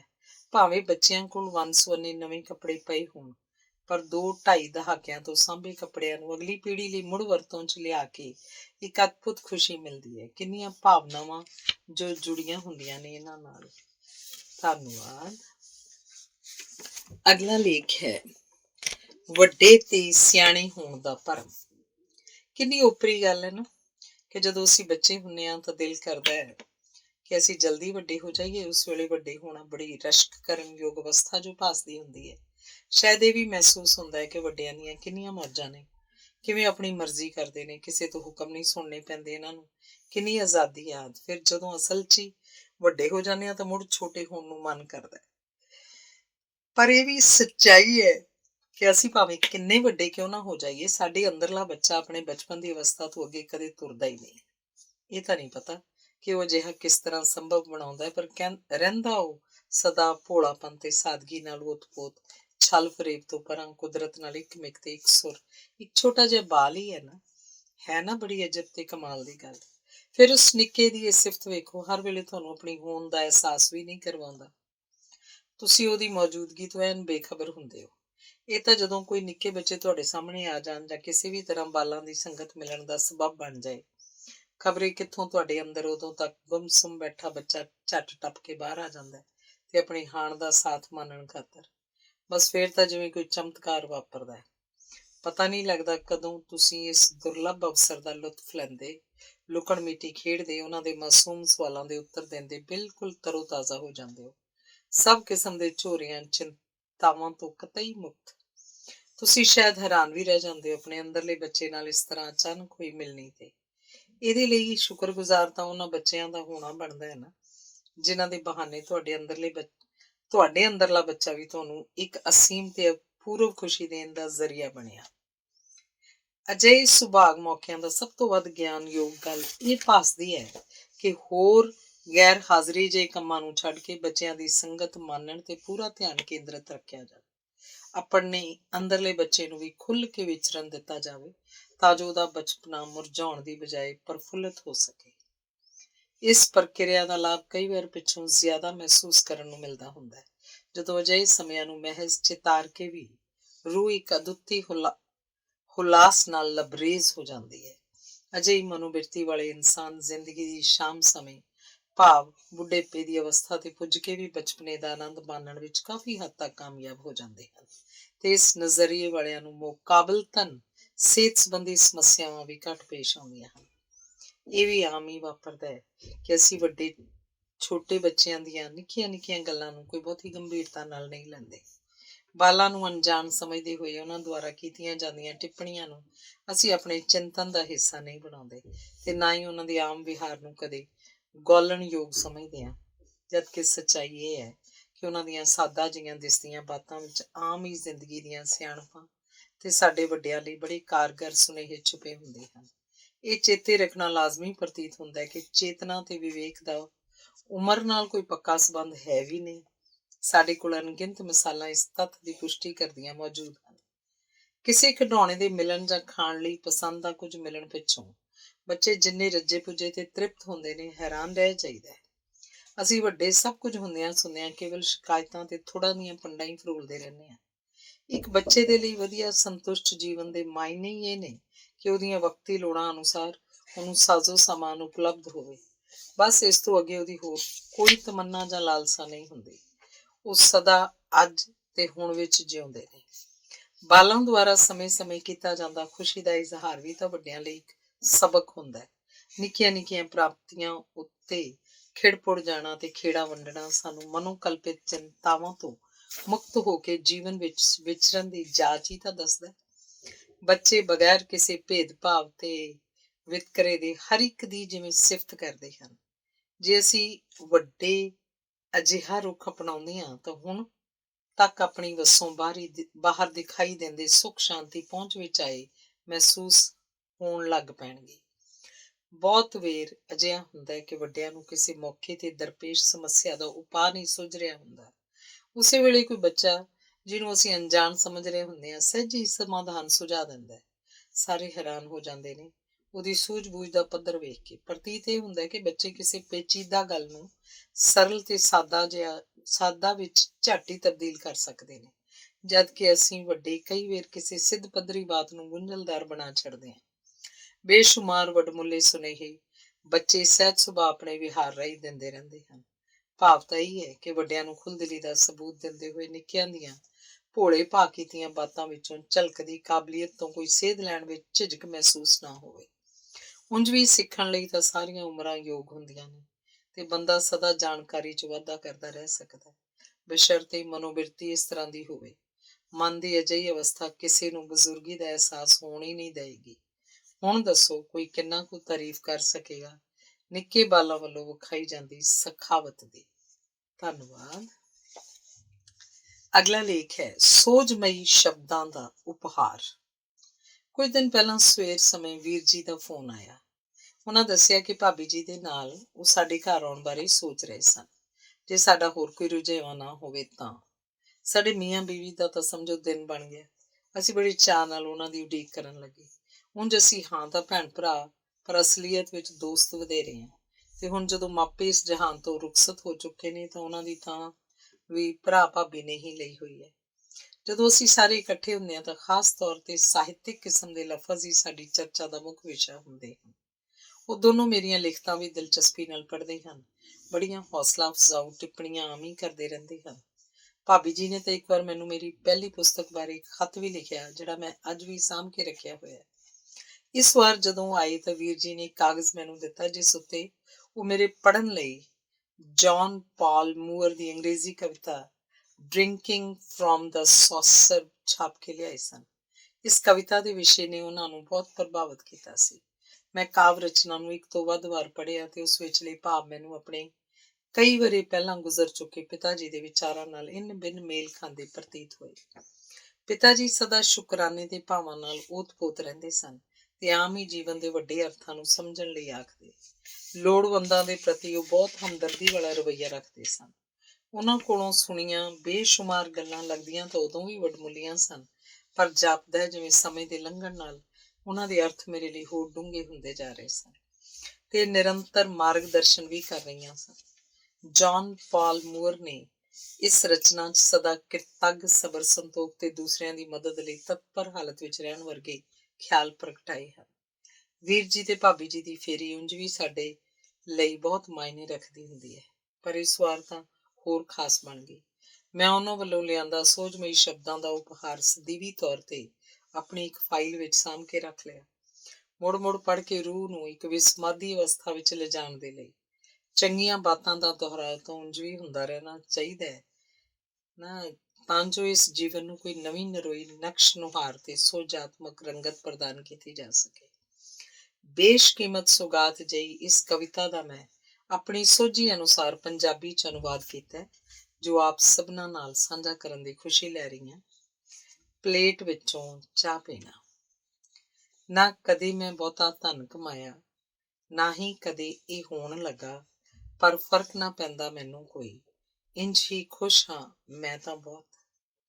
ਜਿਉਂ-ਜਿਉਂ ਤੁਰਦਾ ਜੀਵਨ ਪੰਧ ਤੇ, ਬੀਜੇ ਤੋਂ ਵੱਢਦਾ ਮੈਂ ਫਸਲ ਚੰਗੇਰੀ, ਪੀ ਰਿਹਾ ਮੈਂ ਵਿੱਚੋਂ ਪਲੇਟ ਦੇ, ਪਲੇਟ ਜੋ ਛਲਕੇ ਪਈ ਕਨੇਰੀ। ਮੇਰੇ ਕੋਲ ਨਹੀਂ ਢੇਰਾਂ ਦੌਲਤ, ਸਗੋਂ ਕਦੇ ਹੋ ਜਾਵੇ ਬੜੀ ਹੀ ਔਖ, ਸਨੇਹ ਸਕਿਆਂ ਮਿੱਤਰਾਂ ਦਾ ਹੈ ਪਰ, ਜਤਾਵੇ ਜਿਵੇਂ ਧਨਾੜਾਂ ਮੈਂ ਬਹੁਤ। ਸ਼ੁਕਰ ਮਨਾਵਾਂ ਰੱਬੀ ਰਹਿਮਤਾਂ ਦਾ, ਮਿਹਰ ਉਹਦੀ ਮਿਲੀਆਂ ਕੁੱਲ, ਪੀ ਰਿਹਾ ਮੈਂ ਪਲੇਟ ਵਿੱਚੋਂ, ਕੱਪ ਮੇਰਾ ਜਾਵੇ ਡੁੱਲ-ਡੁੱਲ। ਦੇਵੇ ਮੈਨੂੰ ਉਹ ਹਿੰਮਤ ਹੌਸਲਾ, ਜਦੋਂ ਹੋਵੇ ਰਾਹ ਔਖਾ ਤੇ ਕੜਾ, ਹੋਰ ਅਸੀਸਾਂ ਨਹੀਂ ਮੈਂ ਮੰਗਦਾ, ਪਹਿਲਾਂ ਹੀ ਭਾਗਾਂ ਭਰਿਆ ਬੜਾ। ਸ਼ਾਲਾ ਇੰਨੀ ਕੁ ਹੋਵੇ ਸਦਾ ਵੇਲ, ਆਈਏ ਕੰਮ ਦੂਜਿਆਂ ਦੇ ਹਰਦਮ, ਤਦ ਸਾਰੇ ਪੀਵਾਂਗੇ ਪਲੇਟ ਵਿੱਚੋਂ, ਕੱਪ ਸਾਡੇ ਜਾਣਗੇ ਛਲਕ-ਛਲਕ। ਧੰਨਵਾਦ। ਅਗਲਾ ਲੇਖ ਹੈ ਪਾਠ ਪੁਸਤਕਾਂ ਵਿਚਲੇ ਸਾਹਿਤ ਦਾ ਮਹੱਤਵ। ਲੰਘੇ ਵਕਤਾਂ ਵਿੱਚ ਤਾਂ ਪੜ੍ਹੇ ਲਿਖੇ ਲੋਕੀ ਆਪਣੀ ਫੁਰਸਤ ਦੇ ਸਮੇਂ ਵਿੱਚ ਪੁਸਤਕਾਂ ਪੜ੍ਹਨ ਦੇ ਬਹੁਤ ਸ਼ੌਕੀਨ ਹੁੰਦੇ ਸਨ। ਇਹ ਉਹਨਾਂ ਦੇ ਮਨੋਰੰਜਨ ਤੇ ਗਿਆਨ 'ਚ ਵਾਧਾ ਕਰਨ ਦੇ ਪ੍ਰਮੁੱਖ ਸਾਧਨਾਂ ਵਿੱਚੋਂ ਇੱਕ ਹੋਇਆ ਕਰਦਾ ਸੀ। ਪੁਸਤਕਾਂ ਮਨੁੱਖ ਦੀਆਂ ਸੱਚੀਆਂ ਤੇ ਸਦੀਵੀ ਮਿੱਤਰ ਵੀ ਮੰਨੀਆਂ ਜਾਂਦੀਆਂ ਹਨ। ਵਧੀਆ ਤੇ ਮਿਆਰੀ ਪੁਸਤਕਾਂ ਪਰਿਵਾਰਾਂ ਵਿੱਚ ਪੀੜ੍ਹੀ ਦਰ ਪੀੜ੍ਹੀ ਅੱਗੇ ਤੁਰਦੀਆਂ ਵੇਖਣ ਨੂੰ ਮਿਲ ਜਾਣਾ ਵੀ ਕੋਈ ਉਪਰੀ ਗੱਲ ਨਹੀਂ। ਉਪਰੋਕਤ ਦੇ ਵਿਪਰੀਤ ਅੱਜ ਕੱਲ੍ਹ ਆਮ ਹੀ ਇਸ ਗੱਲ ਦੀ ਚਰਚਾ ਹੁੰਦੀ ਹੈ ਕਿ ਸਾਡੇ ਦੇਸ਼ ਤੇ ਖਾਸ ਕਰਕੇ ਪੰਜਾਬ 'ਚ ਪੁਸਤਕਾਂ ਪੜ੍ਹਨ ਦਾ ਰੁਝਾਨ ਘਟ ਰਿਹਾ ਹੈ। ਪਾਠਕਾਂ ਦੀ ਗਿਣਤੀ 'ਚ ਕਮੀ ਆ ਰਹੀ ਹੈ। ਕਾਫੀ ਹੱਦ ਤੱਕ ਇਹ ਟਿੱਪਣੀ ਹੈ ਵੀ ਸਹੀ, ਪਰ ਇਹ ਮੰਨਣਯੋਗ ਹੋਏਗਾ ਕਿ ਅਜੋਕੇ ਮਾਹੌਲ ਵਿੱਚ ਕੋਈ ਵਿਰਲੇ ਟਾਵੇਂ ਅਜਿਹੇ ਹਨ ਜਿਹੜੇ ਪੁਸਤਕਾਂ ਪੜ੍ਹਨ ਦਾ ਸ਼ੌਕ ਜਨੂੰਨ ਦੀ ਹੱਦ ਤੱਕ ਰੱਖਦੇ ਹਨ। ਆਪਣੇ ਵਿਹਲੇ ਸਮੇਂ 'ਚ ਲੋਕ ਆਪਣਾ ਸਾਰਾ ਧਿਆਨ ਪੜ੍ਹਨ ਤੇ ਹੀ ਕੇਂਦਰਿਤ ਕਰਦੇ ਹਨ। ਗਿਆਨ ਵਿੱਚ ਸਹਿਜੇ ਹੀ ਵਾਧਾ ਹੁੰਦੇ ਰਹਿਣ ਕਰਕੇ ਇਹਨਾਂ ਦਾ ਵਿਅਕਤਿਤਵ ਵੀ ਹੋਰਨਾਂ ਨਾਲੋਂ ਨਿਵੇਕਲੀ ਭਾਅ ਮਾਰਦਾ ਦਿਖਾਈ ਦਿੰਦਾ ਹੈ। ਵਿਕਸਿਤ ਦੇਸ਼ਾਂ 'ਚ ਅਜੇ ਵੀ ਇਹ ਸ਼ੌਕ ਲੋਕੀ ਮੁਕਾਬਲਤਨ ਵਧੇਰੇ ਪੁਗਾ ਰਹੇ ਹਨ ਤੇ ਉਹ ਪੁਸਤਕਾਂ ਪੜ੍ਹਨ ਨੂੰ ਆਪਣੀ ਸ਼ਾਨ ਸਮਝਦੇ ਹਨ। ਤੋਹਫੇ ਵਜੋਂ ਵੀ ਵਧੀਆ ਅਰਥਪੂਰਨ ਪੁਸਤਕਾਂ ਕਿਸੇ ਨੂੰ ਭੇਟ ਕਰਨਾ ਉਹਨਾਂ ਦੇ ਲਈ ਕਾਮ ਜੀ ਗੱਲ ਹੈ। ਹੁਣ ਇੱਕ ਇਹ ਮੰਨਿਆ ਹੋਇਆ ਤੱਥ ਹੈ ਕਿ ਮਿਆਰੀ ਪੁਸਤਕਾਂ ਵਿੱਚ ਜੇ ਰੁਚੀ ਪ੍ਰਫੁੱਲਤ ਹੋ ਜਾਏ ਤਾਂ ਹੋਰ ਕਈ ਨਕਾਰਾਤਮਕ ਰੁਝੇਵਿਆਂ ਵੱਲੋਂ ਬੰਦੇ ਦਾ ਧਿਆਨ ਹਟਿਆ ਰਹਿੰਦਾ ਹੈ। ਸਮਝੋ ਕਿ ਚੰਗੀਆਂ ਪੁਸਤਕਾਂ ਸਮਾਜ ਸੁਧਾਰਕ ਹੋ ਨਿਬੜਦੀਆਂ ਹਨ। ਉਂਝ ਵੀ ਮਿਆਰੀ ਪੁਸਤਕਾਂ ਵਿੱਚ ਬਹੁਤ ਪ੍ਰਭਾਵਸ਼ਾਲੀ ਅਧਿਆਪਕ ਤੇ ਮਾਰਗਦਰਸ਼ਕ ਬਣਨ ਦੀ ਸਮਰੱਥਾ ਮੌਜੂਦ ਹੁੰਦੀ ਹੈ। ਸਾਡੇ ਸੱਭਿਆਚਾਰ ਨੂੰ ਸਾਂਭ ਕੇ ਰੱਖਣ ਵਿੱਚ ਇਹ ਵਡਮੁੱਲਾ ਯੋਗਦਾਨ ਪਾਉਂਦੀਆਂ ਹਨ। ਬੰਦੇ ਨੂੰ ਚਿੰਤਾਵਾਂ ਤੇ ਹੋਰ ਵੀ ਕਈ ਬੇਲੋੜੇ ਬੰਧਨਾਂ ਤੋਂ ਮੁਕਤੀ ਦਿਵਾਉਣਾ ਮਿਆਰੀ ਕਿਤਾਬਾਂ ਦੇ ਲਈ ਇੱਕ ਖੇਡ ਜਿਹਾ ਹੁੰਦਾ ਹੈ। ਇਹਨਾਂ ਦੇ ਪਾਠਕ ਨੂੰ ਤਾਂ ਜਿਵੇਂ ਖੰਭ ਮਿਲ ਜਾਂਦੀ ਹਨ ਆਪਣੇ ਸੁਪਨਿਆਂ ਦੇ ਅੰਬਰ 'ਚ ਉਡਾਨ ਭਰਨ ਲਈ। ਇਸ ਜਹਾਨ 'ਚ ਕਈ ਸਫਲ ਵਿਅਕਤੀ ਆਪਣੀ ਟੀਸੀਆਂ ਨੂੰ ਛੋਹ ਸਕਣ ਦੀ ਸਮਰੱਥਾ ਲਈ ਕਿਸੇ ਮਿਆਰੀ ਕਿਤਾਬ ਨੂੰ ਜ਼ਿੰਮੇਵਾਰ ਠਹਿਰਾਉਂਦੇ ਤੇ ਪ੍ਰੇਰਨਾ ਸਰੋਤ ਮੰਨਦੇ। ਹਾਲਾਂਕਿ ਹੁਣ ਕੁਝ ਇਹ ਪੜ੍ਹਨ ਸੁਣਨ ਨੂੰ ਮਿਲ ਰਿਹਾ ਹੈ ਕਿ ਹਾਲਾਤ ਪਹਿਲਾਂ ਨਾਲੋਂ ਚੰਗੇਰੇ ਬਣਨ ਦਾ ਮੁੱਢ ਸ਼ਾਇਦ ਵੱਧ ਚੁੱਕਾ ਹੈ। ਫਿਰ ਵੀ ਇਸ ਵਿਸ਼ੇ ਤੇ ਚਿੰਤਨ ਕਰਨਾ ਬਣਦਾ ਹੈ ਕਿ ਇੱਕ ਤਾਂ ਪੁਸਤਕਾਂ ਪੜ੍ਹਨ ਦੇ ਰੁਝਾਨ ਵਿੱਚ ਕਮੀ ਆਉਣ ਦੇ ਕੀ ਕਾਰਨ ਹਨ ਤੇ ਦੂਸਰਾ ਕਿਹੜੇ ਕਦਮ ਚੁੱਕੇ ਜਾਣ ਜਿਨ੍ਹਾਂ ਸਦਕਾ ਮੁੜ ਤੋਂ ਇਸ ਬੇਹੱਦ ਅਰਥਪੂਰਨ ਕਾਰਜ ਦੀ ਅਹਿਮੀਅਤ ਹਰ ਕੋਈ ਸਮਝਣ ਲੱਗ ਪਵੇ। ਪਿਛਲੇ ਸਮੇਂ 'ਚ ਜੀਵਨ ਮੁੱਲਾਂ 'ਚ ਆਈ ਬੇਹਿਸਾਬ ਤਬਦੀਲੀ ਨੇ ਜ਼ਿਆਦਾਤਰ ਲੋਕਾਂ ਦਾ ਨਜ਼ਰੀਆ ਤੇ ਤਰਜੀਹਾਂ ਬਦਲ ਕੇ ਰੱਖ ਦਿੱਤੀਆਂ ਹਨ। ਮਾਪਦੰਡ ਹੀ ਬਦਲ ਗਏ ਜਾਪਦੇ ਨੇ। ਮਨੁੱਖੀ ਸੋਚ ਤੇ ਪਦਾਰਥਵਾਦ ਤੇ ਖਪਤ ਸੱਭਿਆਚਾਰ ਭਾਰੂ ਹੋ ਚੁੱਕਾ ਹੈ ਤੇ ਪੜ੍ਹਾਈ ਵੀ ਬਸ ਕਿਸੇ ਤਰ੍ਹਾਂ ਹੋਰ ਤੇ ਹੋਰ ਮਾਇਕ ਪ੍ਰਾਪਤੀਆਂ ਕਰਨ ਦੇ ਵਾਸਤੇ ਕਰਨਾ ਹੀ ਮੁੱਖ ਟੀਚਾ ਬਣ ਕੇ ਰਹਿ ਗਿਆ। ਇਸ ਦੌੜ 'ਚ ਹੋਰ ਵਾਧੂ ਜਾਣਕਾਰੀ ਭਰਪੂਰ ਤੇ ਮਿਆਰੀ ਪੁਸਤਕਾਂ ਪੜ੍ਹਨ ਦੇ ਲਈ ਸਮਾਂ ਕਿਸੇ ਕੋਲ ਬਚਦਾ ਹੀ ਨਹੀਂ, ਬਲਕਿ ਇਸ ਕੰਮ ਨੂੰ ਅਜਿਹੇ ਨਜ਼ਰੀਏ ਵਾਲੇ ਲੋਕਾਂ ਵੱਲੋਂ ਸਮੇਂ ਦੀ ਬਰਬਾਦੀ ਮੰਨਿਆ ਜਾਂਦਾ ਹੈ। ਮਨੋਰੰਜਨ ਲਈ ਪੜ੍ਹਨ ਦੀ ਥਾਂ ਉੱਤੇ ਬੇਹਿਸਾਬ ਤਕਨੀਕੀ ਤਰੱਕੀ ਹੋਈ ਹੋਣ ਕਰਕੇ ਟੀਵੀ, ਇੰਟਰਨੈਟ ਤੇ ਮੋਬਾਈਲ ਫੋਨ ਨੇ ਕਬਜ਼ਾ ਕਰ ਲਿਆ। ਅਜਿਹੀ ਜੀਵਨ ਸ਼ੈਲੀ ਨੇ ਬੰਦੇ ਨੂੰ ਮਾਨਸਿਕ ਤਣਾਅ ਦੇ ਨਾਲ ਹੋਰ ਕਈ ਬੇਚੈਨੀਆਂ ਵੀ ਬਦਲੇ 'ਚ ਦਿੱਤੀਆਂ ਹਨ। ਕਈਆਂ ਨੂੰ ਪੁਸਤਕਾਂ ਮੁੱਲ ਲੈਣਾ ਪੈਸੇ ਅਜਾਈਂ ਗਵਾਉਣਾ ਲੱਗਦਾ ਹੈ। ਫਿਰ ਕੁਝ ਨੂੰ ਇਹ ਬਾਖੂਬੀ ਪਤਾ ਤਾਂ ਹੁੰਦਾ ਹੈ ਕਿ ਚੰਗੀਆਂ ਪੁਸਤਕਾਂ ਹਨੇਰੇ ਨੂੰ ਚਾਨਣ 'ਚ ਤਬਦੀਲ ਕਰਨ ਦੀ ਕਾਬਲੀਅਤ ਰੱਖਦੀਆਂ ਨੇ। ਇਹਨਾਂ ਵਿੱਚ ਬੇਸ਼ਕੀਮਤੀ ਖਜ਼ਾਨੇ ਲੁਕੇ ਹੁੰਦੇ ਹਨ। ਨਵੇਂ ਦਿਸ ਹੱਦਿਆਂ ਦੀ ਤਲਾਸ਼ ਤੁਰੇ ਜਾਂਦੇ ਪਾਂਧੀ ਦਾ ਮਾਰਗਦਰਸ਼ਨ ਕਰਕੇ ਉਹਦਾ ਉੱਚਾ ਸੁੱਚਾ ਤੇ ਪਾਏਦਾਰ ਕਿਰਦਾਰ ਬਣਾਉਣ 'ਚ ਅਹਿਮ ਭੂਮਿਕਾ ਨਿਭਾਉਂਦੀਆਂ ਹਨ। ਪਰ ਉਹਨਾਂ ਨੂੰ ਕੇਵਲ ਮਿਆਰੀ ਕਿਤਾਬਾਂ ਦੀ ਚੋਣ ਕਰਨੀ ਹੀ ਬੜਾ ਬਿਖਮ ਜਾਂ ਸੰਭਵ ਜਿਹਾ ਕਾਰਜ ਜਾਪਦਾ ਹੁੰਦਾ ਹੈ। ਅਸਲ ਵਿੱਚ ਪੁਸਤਕਾਂ ਨਾਲ ਪਾਠਕਾਂ ਦਾ ਪਿਆਰ ਪਾਉਣ ਲਈ ਕਈ ਸਾਰਥਕ ਉਪਰਾਲੇ ਕਰਨ ਦੀ ਵੀ ਲੋੜ ਮਹਿਸੂਸ ਹੁੰਦੀ ਹੈ। ਉਂਝ ਭਾਵੇਂ ਹਰ ਕੋਈ ਆਪਣੀ ਪੱਧਰ ਤੇ ਵੀ ਪੁਸਤਕਾਂ ਦਾ ਮਹੱਤਵ ਸਮਝਦੇ ਹੋਏ ਸੁਚੇਤ ਹੋ ਕੇ ਚੰਗੀ ਪੜ੍ਹਨ ਸਮੱਗਰੀ ਦੀ ਸੰਗਤ ਮਾਣ ਕੇ ਸਦੀਵੀ ਖੇੜਾ ਪ੍ਰਾਪਤ ਕਰ ਸਕਦਾ ਹੈ, ਇਹ ਕਿਸੇ ਬੜੇ ਭਰੋਸੇਯੋਗ ਮਿੱਤਰ ਨਾਲ ਗੱਲਾਂ ਕਰਨ ਵਰਗੀ ਪ੍ਰਕਿਰਿਆ ਹੁੰਦੀ ਹੈ। ਪਰ ਵਿਦਿਆਰਥੀ ਜੀਵਨ ਦੌਰਾਨ ਪਾਠ ਪੁਸਤਕਾਂ ਵਿਚਲਾ ਸਾਹਿਤ ਵੀ ਬਹੁਤ ਲੋਕਾਂ ਦਾ ਪੁਸਤਕਾਂ ਨਾਲ ਇੱਕ ਖਾਸ ਤੇ ਸੁਖਾਵੇਂ ਰਿਸ਼ਤੇ ਦਾ ਮੁੱਢ ਬੰਨ੍ਹ ਦਿੰਦਾ ਹੈ, ਜੋ ਪੜ੍ਹਾਈ ਖਤਮ ਹੋ ਜਾਣ ਮਗਰੋਂ ਵੀ ਨਿਰੰਤਰ ਜਾਰੀ ਰਹਿੰਦਾ ਹੈ। ਪਾਠ ਪੁਸਤਕਾਂ ਵਿੱਚ ਜਿਹੜਾ ਵੀ ਸਾਹਿਤ ਪੜ੍ਹਾਇਆ ਜਾਂਦਾ ਹੈ ਉਹਨੂੰ ਤਾਂ ਆਮ ਤੌਰ ਤੇ ਹਰ ਕੋਈ ਲਗਨ ਤੇ ਮਿਹਨਤ ਨਾਲ ਸਮਝ ਕੇ ਪੜ੍ਹਦਾ ਹੀ ਹੈ। ਇਸ ਗੱਲ ਦਾ ਬਹੁਤ ਲਾਹੇਵੰਦ ਪੱਖ ਇਹ ਵੀ ਹੈ ਕਿ ਪੜ੍ਹਾਈ ਦੌਰਾਨ ਪੜ੍ਹੇ ਹੋਏ ਕਈ ਨਾਟਕ, ਕਵਿਤਾਵਾਂ, ਕਹਾਣੀਆਂ ਤੇ ਲੇਖ ਆਦਿ ਸਿੱਖਿਆਰਥੀਆਂ ਵਿੱਚ ਪੜ੍ਹਨ ਦੀ ਰੁਚੀ ਪੈਦਾ ਕਰਨ ਦੇ ਨਾਲ ਹੀ ਜੀਵਨ 'ਚ ਉਚੇਰੀਆਂ ਪ੍ਰਾਪਤੀਆਂ ਕਰਨ ਲਈ ਪ੍ਰੇਰਨਾ ਸਰੋਤ ਵੀ ਬਣਦੇ ਹਨ। ਇਹਨਾਂ ਤੋਂ ਹੀ ਮਿਆਰੀ ਜੀਵਨ ਮੁੱਲਾਂ ਪ੍ਰਤੀ ਵੀ ਕਈ ਬੱਚਿਆਂ ਦੀ ਸੋਚ ਪਰਪੱਕ ਹੋ ਜਾਂਦੀ ਹੈ। ਇਹਨਾਂ ਵਿੱਚ ਮਿਲਦੇ ਸਨੇਹੇ ਸਦਾ ਲਈ ਚੇਤਿਆਂ 'ਚ ਵਸ ਜਾਂਦੇ ਹਨ। ਨਿੱਜੀ ਤਜਰਬੇ ਤੋਂ ਇਹ ਵੀ ਜਾਣਿਆ ਕਿ ਕਈ ਔਖੇ ਹਾਲਾਤ ਦੇ ਦਰਪੇਸ਼ ਹੋਣ ਤੇ ਕਿਸੇ ਜਮਾਤ ਵਿੱਚ ਪੜ੍ਹੀ ਹੋਈ ਰਚਨਾ ਚੁੱਪ ਚੁਪੀਤਿਆਂ ਹੀ ਉਸ ਸਮੱਸਿਆ ਦਾ ਹੱਲ ਸੁਝਾ ਦਿੰਦੀ ਹੈ। ਸਫਲ ਵਿਅਕਤੀਆਂ ਦੀ ਜੀਵਨੀ ਜਾਂ ਉਹਦਾ ਕੁਝ ਚੋਣਵਾਂ ਭਾਗ ਪੜ੍ਹ ਕੇ ਵੀ ਪਾਠਕ ਨੂੰ ਅੰਬਰ ਛੂਹਣ ਲਈ ਹੱਲਾਸ਼ੇਰੀ ਮਿਲਦੀ ਹੈ। ਕਦੇ ਇੰਜ ਵੀ ਹੁੰਦਾ ਹੈ ਕਿ ਸਿਲੇਬਸ ਵਿੱਚ ਲੱਗੇ ਇੱਕ ਲੇਖਕ ਦੀ ਰਚਨਾ ਸਾਨੂੰ ਇੰਨਾ ਪ੍ਰਭਾਵਿਤ ਕਰਦੀ ਹੈ ਕਿ ਪਿੱਛੋਂ ਅਸੀਂ ਉਹਦੀਆਂ ਪੂਰੀਆਂ ਪੁਸਤਕਾਂ ਖਰੀਦਦੇ ਤੇ ਪੜ੍ਹਦੇ ਹਾਂ। ਕਦੇ ਤੋਹਫੇ ਵਜੋਂ ਵੀ ਦਿੰਦੇ ਹਾਂ, ਭਾਵ ਕਿ ਆਜੀਵਨ ਨਿਭਣ ਵਾਲੀ ਦੋਸਤੀ ਦੀ ਨੀਂਹ ਰੱਖੀ ਜਾਂਦੀ ਹੈ। ਇੱਥੋਂ ਤੱਕ ਵੀ ਹੋ ਜਾਂਦਾ ਹੈ ਕਿ ਪਾਠ ਪੁਸਤਕਾਂ ਵਿਚਲੇ ਸਾਹਿਤ ਨੂੰ ਪੜ੍ਹ ਕੇ ਕਿਸੇ ਨੂੰ ਵੇਲ ਦੇ ਸਮੇਂ ਵਿੱਚ ਪੜ੍ਹਨ ਦੀ ਐਸੀ ਚੇਟਕ ਲੱਗਦੀ ਹੈ ਕਿ ਬਸ ਇਹ ਸਾਥ ਉਮਰ ਭਰ ਨਿਭਦਾ ਹੈ। ਇਸ ਜਹਾਨ ਦੀ ਕੋਈ ਵਸਤ ਜਾਂ ਸਾਧਨ ਇੰਨੀ ਖੁਸ਼ੀ ਤੇ ਸੰਤੁਸ਼ਟੀ ਨਹੀਂ ਦੇ ਸਕਦਾ ਜਿੰਨੀ ਇੱਕ ਮਿਆਰੀ ਲਿਖਤ ਜਾਂ ਕਿਤਾਬ। ਭਾਵ ਤਾਂ ਇਹੀ ਹੈ ਕਿ ਸਿਲੇਬਸ ਵਿਚਲਾ ਸਾਹਿਤ ਪਿੱਛੋਂ ਆਉਣ ਵਾਲੇ ਜੀਵਨ ਲਈ ਇੱਕ ਅਰਥਪੂਰਨ ਰੁਚੀ ਪ੍ਰਦਾਨ ਕਰਨ ਦਾ ਸਬੱਬ ਬਣ ਸਕਦਾ ਹੈ।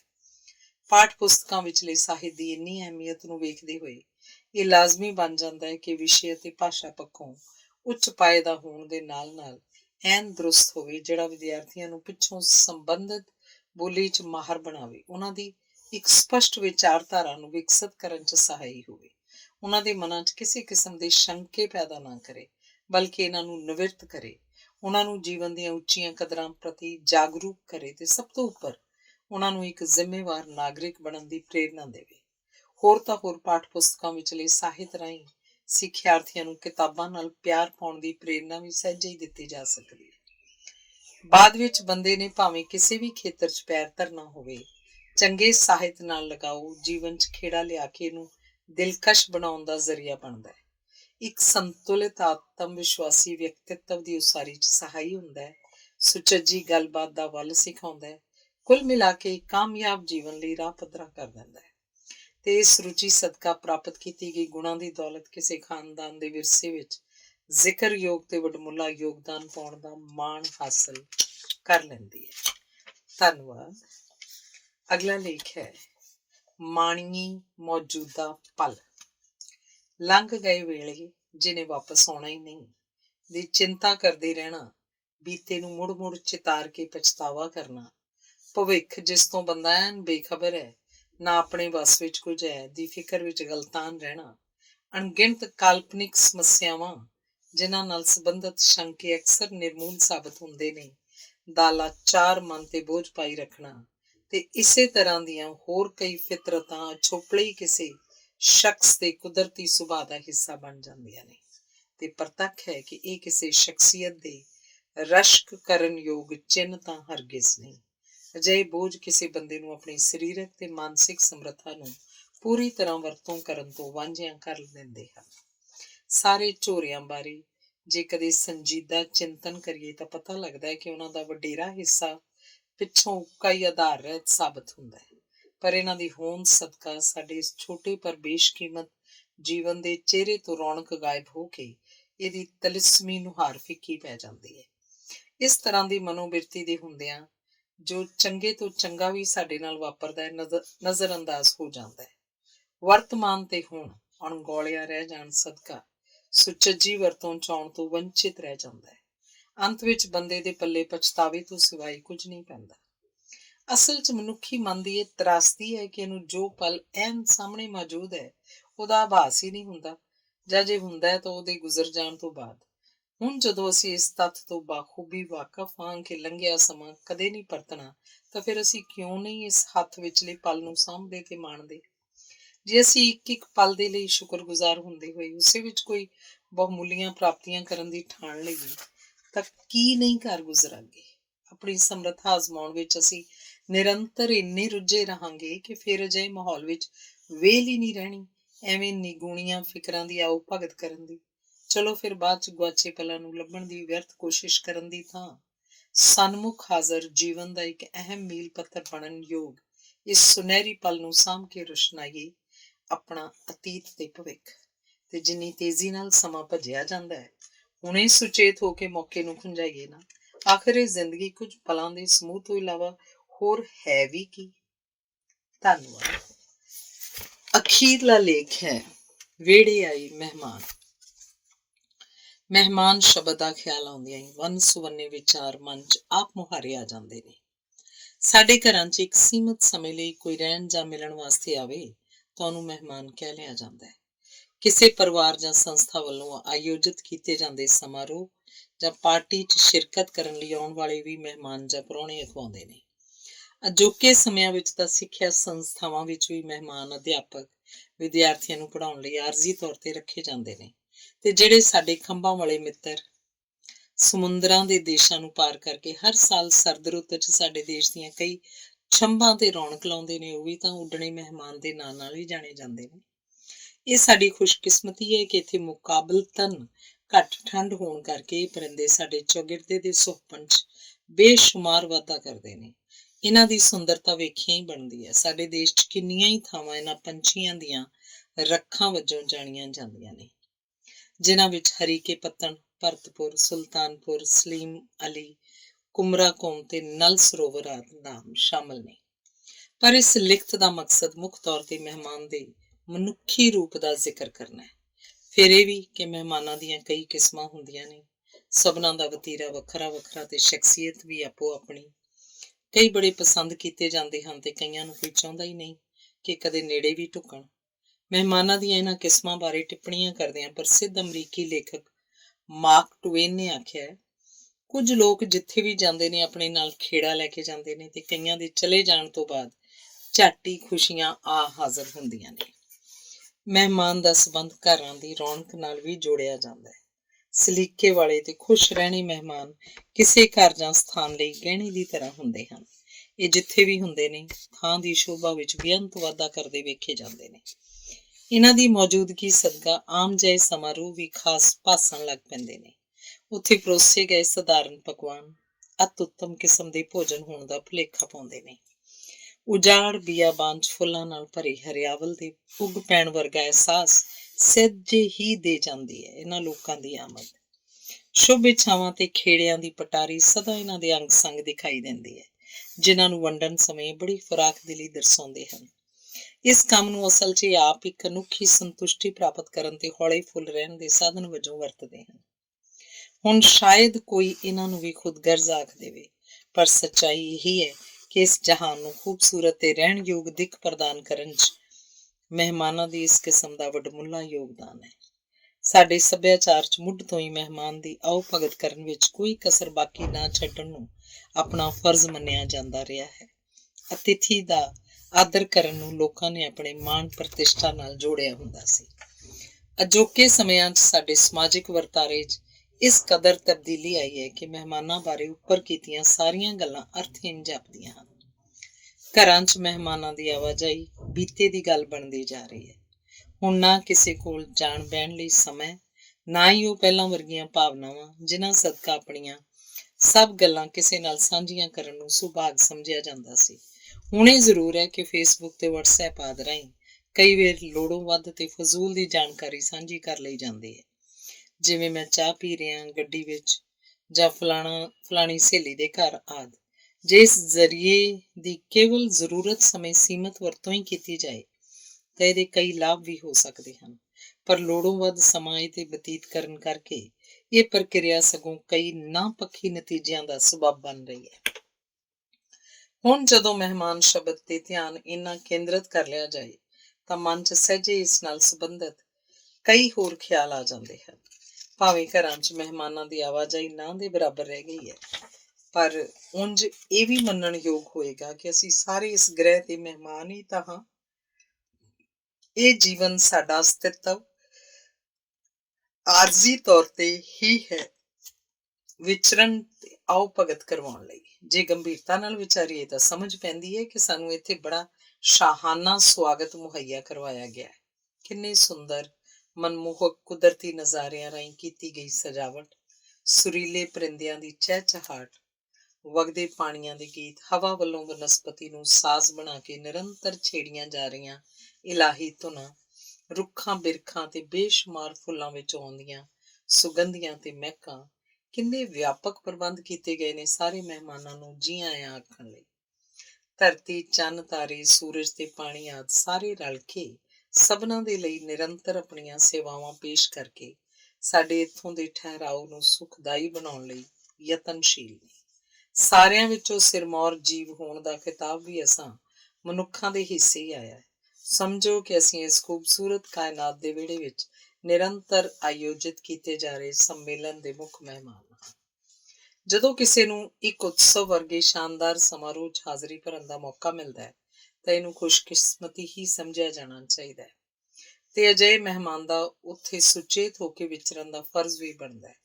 ਇਸ ਸਮਾਰੋਹ 'ਚ ਸ਼ਾਮਲ ਹੋਣ ਲਈ ਸਾਡੇ ਤੋਂ ਛੁੱਟ ਹੋਰ ਵੀ ਕਿੰਨੇ ਅਤਿਥੀ ਧਰਤੀ ਤੇ ਵਿਚਰਦੇ ਸਾਰੇ ਜੀਵ ਜੰਤੂ ਤੇ ਰੁੱਖ ਬੂਟੇ ਆਦਿ ਆਏ ਹੋਏ ਨੇ। ਸਾਡੇ ਤੋਂ ਇਹ ਤਵੱਕੋ ਰੱਖੀ ਜਾਂਦੀ ਹੈ ਕਿ ਇਹਨਾਂ ਸਾਰਿਆਂ ਦੇ ਪ੍ਰਤੀ ਬਹੁਤ ਨਿਮਰਤਾ ਤੇ ਹਮਦਰਦੀ ਨਾਲ ਪੇਸ਼ ਆਈਏ ਤਾਂ ਜੋ ਸਮਾਰੋਹ ਦਾ ਮਾਹੌਲ ਖੁਸ਼ਗਵਾਰ ਬਣਿਆ ਰਹੇ, ਸਭਨਾਂ ਨੂੰ ਚੰਗਾ ਚੰਗਾ ਤੇ ਸੁਰੱਖਿਅਤ ਪ੍ਰਤੀਤ ਹੋਵੇ। ਇਹ ਕਦਾਚਿਤ ਨਾ ਭੁੱਲੀਏ ਕਿ ਅਜਿਹੇ ਸਮਾਰੋਹ ਦਾ ਪ੍ਰਬੰਧ ਰੋਜ਼-ਰੋਜ਼ ਨਹੀਂ ਕੀਤਾ ਜਾਂਦਾ। ਇਹ ਮਨੁੱਖਾ ਜਨਮ ਤਾਂ ਬਸ ਇੱਕ ਨਾਯਾਬ ਮੌਕਾ ਹੈ। ਖਬਰੇ ਫਿਰ ਅਜਿਹਾ ਸੱਦਾ ਮਿਲੇ ਕਿ ਨਾ, ਆਪਣੇ ਵੱਲੋਂ ਤਾਂ ਪੂਰੀ ਵਾਹ ਲਾ ਦੇਣੀ ਬਣਦੀ ਹੈ। ਇੱਕ ਜ਼ਿੰਮੇਵਾਰ ਤੇ ਸੋਚ ਸਲੀਕੇ ਵਾਲੇ ਪ੍ਰਾਹੁਣੇ ਵਜੋਂ ਆਪਣਾ ਅਕਸ ਉਭਾਰਨ ਦੀ। ਤਦੇ ਹੀ ਬਾਕੀ ਦੇ ਆਏ ਹੋਏ ਮਹਿਮਾਨ ਸਾਡੀ ਸਿਫਤ ਕਰਨਗੇ ਨਾ। ਤੇ ਸਿਫਤ ਕਿਸ ਨੂੰ ਨਹੀਂ ਚੰਗੀ ਲੱਗਦੀ। ਇਹ ਤਾਂ ਕਿਸੇ ਨੂੰ ਵੀ ਖੰਭ ਪ੍ਰਦਾਨ ਕਰਕੇ ਉੱਡਣ ਲਗਾ ਸਕਦੀ ਹੈ। ਜਿਹੜੀ ਸਮੱਗਰੀ ਮਹਿਮਾਨਾਂ ਦੇ ਲਈ ਪਰੋਸੀ ਜਾਂਦੀ ਹੈ ਉਹਨੂੰ ਵੀ ਸੁਚੱਜੇ ਢੰਗ ਨਾਲ ਵਰਤਣਾ ਸਾਰੇ ਪ੍ਰਾਹੁਣਿਆਂ ਦਾ ਫਰਜ਼ ਹੁੰਦਾ ਹੈ ਅਤੇ ਸਾਨੂੰ ਉਚੇਚੇ ਤੌਰ ਤੇ ਹੋਰ ਵੱਧ ਇਸ ਗੱਲ ਦਾ ਧਿਆਨ ਰੱਖਣਾ ਚਾਹੀਦਾ ਹੈ ਕਿ ਨਾਲ ਦੇ ਮਹਿਮਾਨ ਸਾਰੇ ਜੀਵ ਜੰਤ ਤੇ ਜੰਗਲ ਵੇਲੇ ਦਾ ਵੀ ਸਾਡੇ ਬਰਾਬਰ ਹੱਕ ਬਣਦਾ ਹੈ ਕਿ ਸਾਰੀਆਂ ਉਪਲਬਧ ਸਹੂਲਤਾਂ ਨੂੰ ਵਰਤਣ ਦਾ। ਕਿਸੇ ਵੀ ਵਸਤ ਦੀ ਦੁਰਵਰਤੋਂ ਜਾਂ ਉਹਨੂੰ ਅਜਾਈਂ ਗਵਾਉਣਾ ਆਪਣੇ ਨਾਲਦਿਆਂ ਦੇ ਅਧਿਕਾਰਾਂ ਨੂੰ ਖੋਹਣ ਵਰਗਾ ਕਰਮ ਹੁੰਦਾ ਹੈ। ਇੱਥੇ ਮੌਜੂਦ ਕੁਦਰਤੀ ਸੋਮਿਆਂ ਨੂੰ ਦੂਸ਼ਿਤ ਕਰਨ ਨਾਲ ਅਸੀਂ ਹੋਰਨਾਂ ਦੇ ਨਾਲ ਨਾਲ ਆਪਣਾ ਸਭ ਤੋਂ ਵੱਧ ਨੁਕਸਾਨ ਕਰ ਰਹੇ ਹਾਂ, ਆਪਣੇ ਭਵਿੱਖ ਨੂੰ ਖਤਰੇ 'ਚ ਪਾ ਰਹੇ ਹਾਂ। ਜਿਹੜੇ ਬਾਕੀ ਦੇ ਇਸ ਗ੍ਰਹਿ ਦੇ ਮਹਿਮਾਨ ਆਏ ਹੋਏ ਨੇ ਉਹਨਾਂ ਸਭਨਾਂ ਦੀਆਂ ਨਜ਼ਰਾਂ ਤਾਂ ਮੁੱਖ ਮਹਿਮਾਨ ਤੇ ਟਿਕੀਆਂ ਹੋਈਆਂ ਨੇ। ਉਹ ਆਸ ਕਰ ਰਹੇ ਨੇ ਕਿ ਅਸੀਂ ਉਹਨਾਂ ਦੇ ਲਈ ਪਤਾ ਨਹੀਂ ਕੀ ਕੁਝ ਲਾਹੇਵੰਦ ਕਰ ਗੁਜ਼ਰਾਂਗੇ, ਉਹਨਾਂ ਨੂੰ ਦਰਪੇਸ਼ ਕਈ ਮੁਸ਼ਕਲਾਂ ਦੇ ਹੱਲ ਲੱਭ ਲਵਾਂਗੇ। ਪਰਿਆਵਰਣ ਨੂੰ ਸਾਫ਼ ਤੇ ਸ਼ਾਂਤ ਰੱਖਣ ਦੀ ਜ਼ਿੰਮੇਵਾਰੀ ਵੀ ਸਾਡੇ ਤੇ ਹੀ ਹੈ। ਹੋਰਨਾਂ ਦੀਆਂ ਨਜ਼ਰਾਂ 'ਚ ਇੱਕ ਸੁਲਝੀ ਹੋਈ ਤੇ ਸੰਵੇਦਨਸ਼ੀਲ ਸ਼ਖਸੀਅਤ ਦੇ ਮਾਲਕ ਵਜੋਂ ਜਾਣੇ ਜਾਣ ਦਾ ਦੁਰਲੱਭ ਅਵਸਰ ਹੱਥੋਂ ਕਦਾਚਿਤ ਨਹੀਂ ਗਵਾਉਣਾ ਚਾਹੀਦਾ। ਇਹ ਇੱਕ ਮੰਨਣਯੋਗ ਸੱਚਾਈ ਹੋਏਗੀ ਕਿ ਜਦੋਂ ਅਸੀਂ ਸਮਾਰੋਹ 'ਚ ਹਾਜ਼ਰ ਹੋਰ ਅਤਿਥੀਆਂ ਨਾਲ ਪੁਰਖਲੂਸ ਢੰਗ ਨਾਲ ਪੇਸ਼ ਆਉਂਦੇ ਹਾਂ ਤਾਂ ਅਸਲ ਮਾਣ ਤੇ ਸਤਿਕਾਰ ਸਾਡਾ ਆਪਣਾ ਹੀ ਵੱਧਦਾ ਹੈ। ਇਹ ਸਾਨੂੰ ਪਤਾ ਹੀ ਹੈ ਕਿ ਅਜਿਹਾ ਕਰਨ ਦੀਆਂ ਸੰਭਾਵਨਾਵਾਂ ਸਮਾਰੋਹ ਦੇ ਚੱਲਦਿਆਂ ਹੋਇਆਂ ਜਾਂ ਉਸ ਵਿੱਚ ਹਾਜ਼ਰੀ ਭਰਨ ਸਮੇਂ ਹੀ ਬਰਕਰਾਰ ਰਹਿਣਗੀਆਂ। ਇਸ ਲਈ ਮੌਕਾ ਤਾਂ ਬਸ ਹੁਣ ਤੇ ਅੱਜ ਹੈ, ਐਨ ਸਾਡੇ ਹੱਥ ਵਿੱਚ। ਧੰਨਵਾਦ।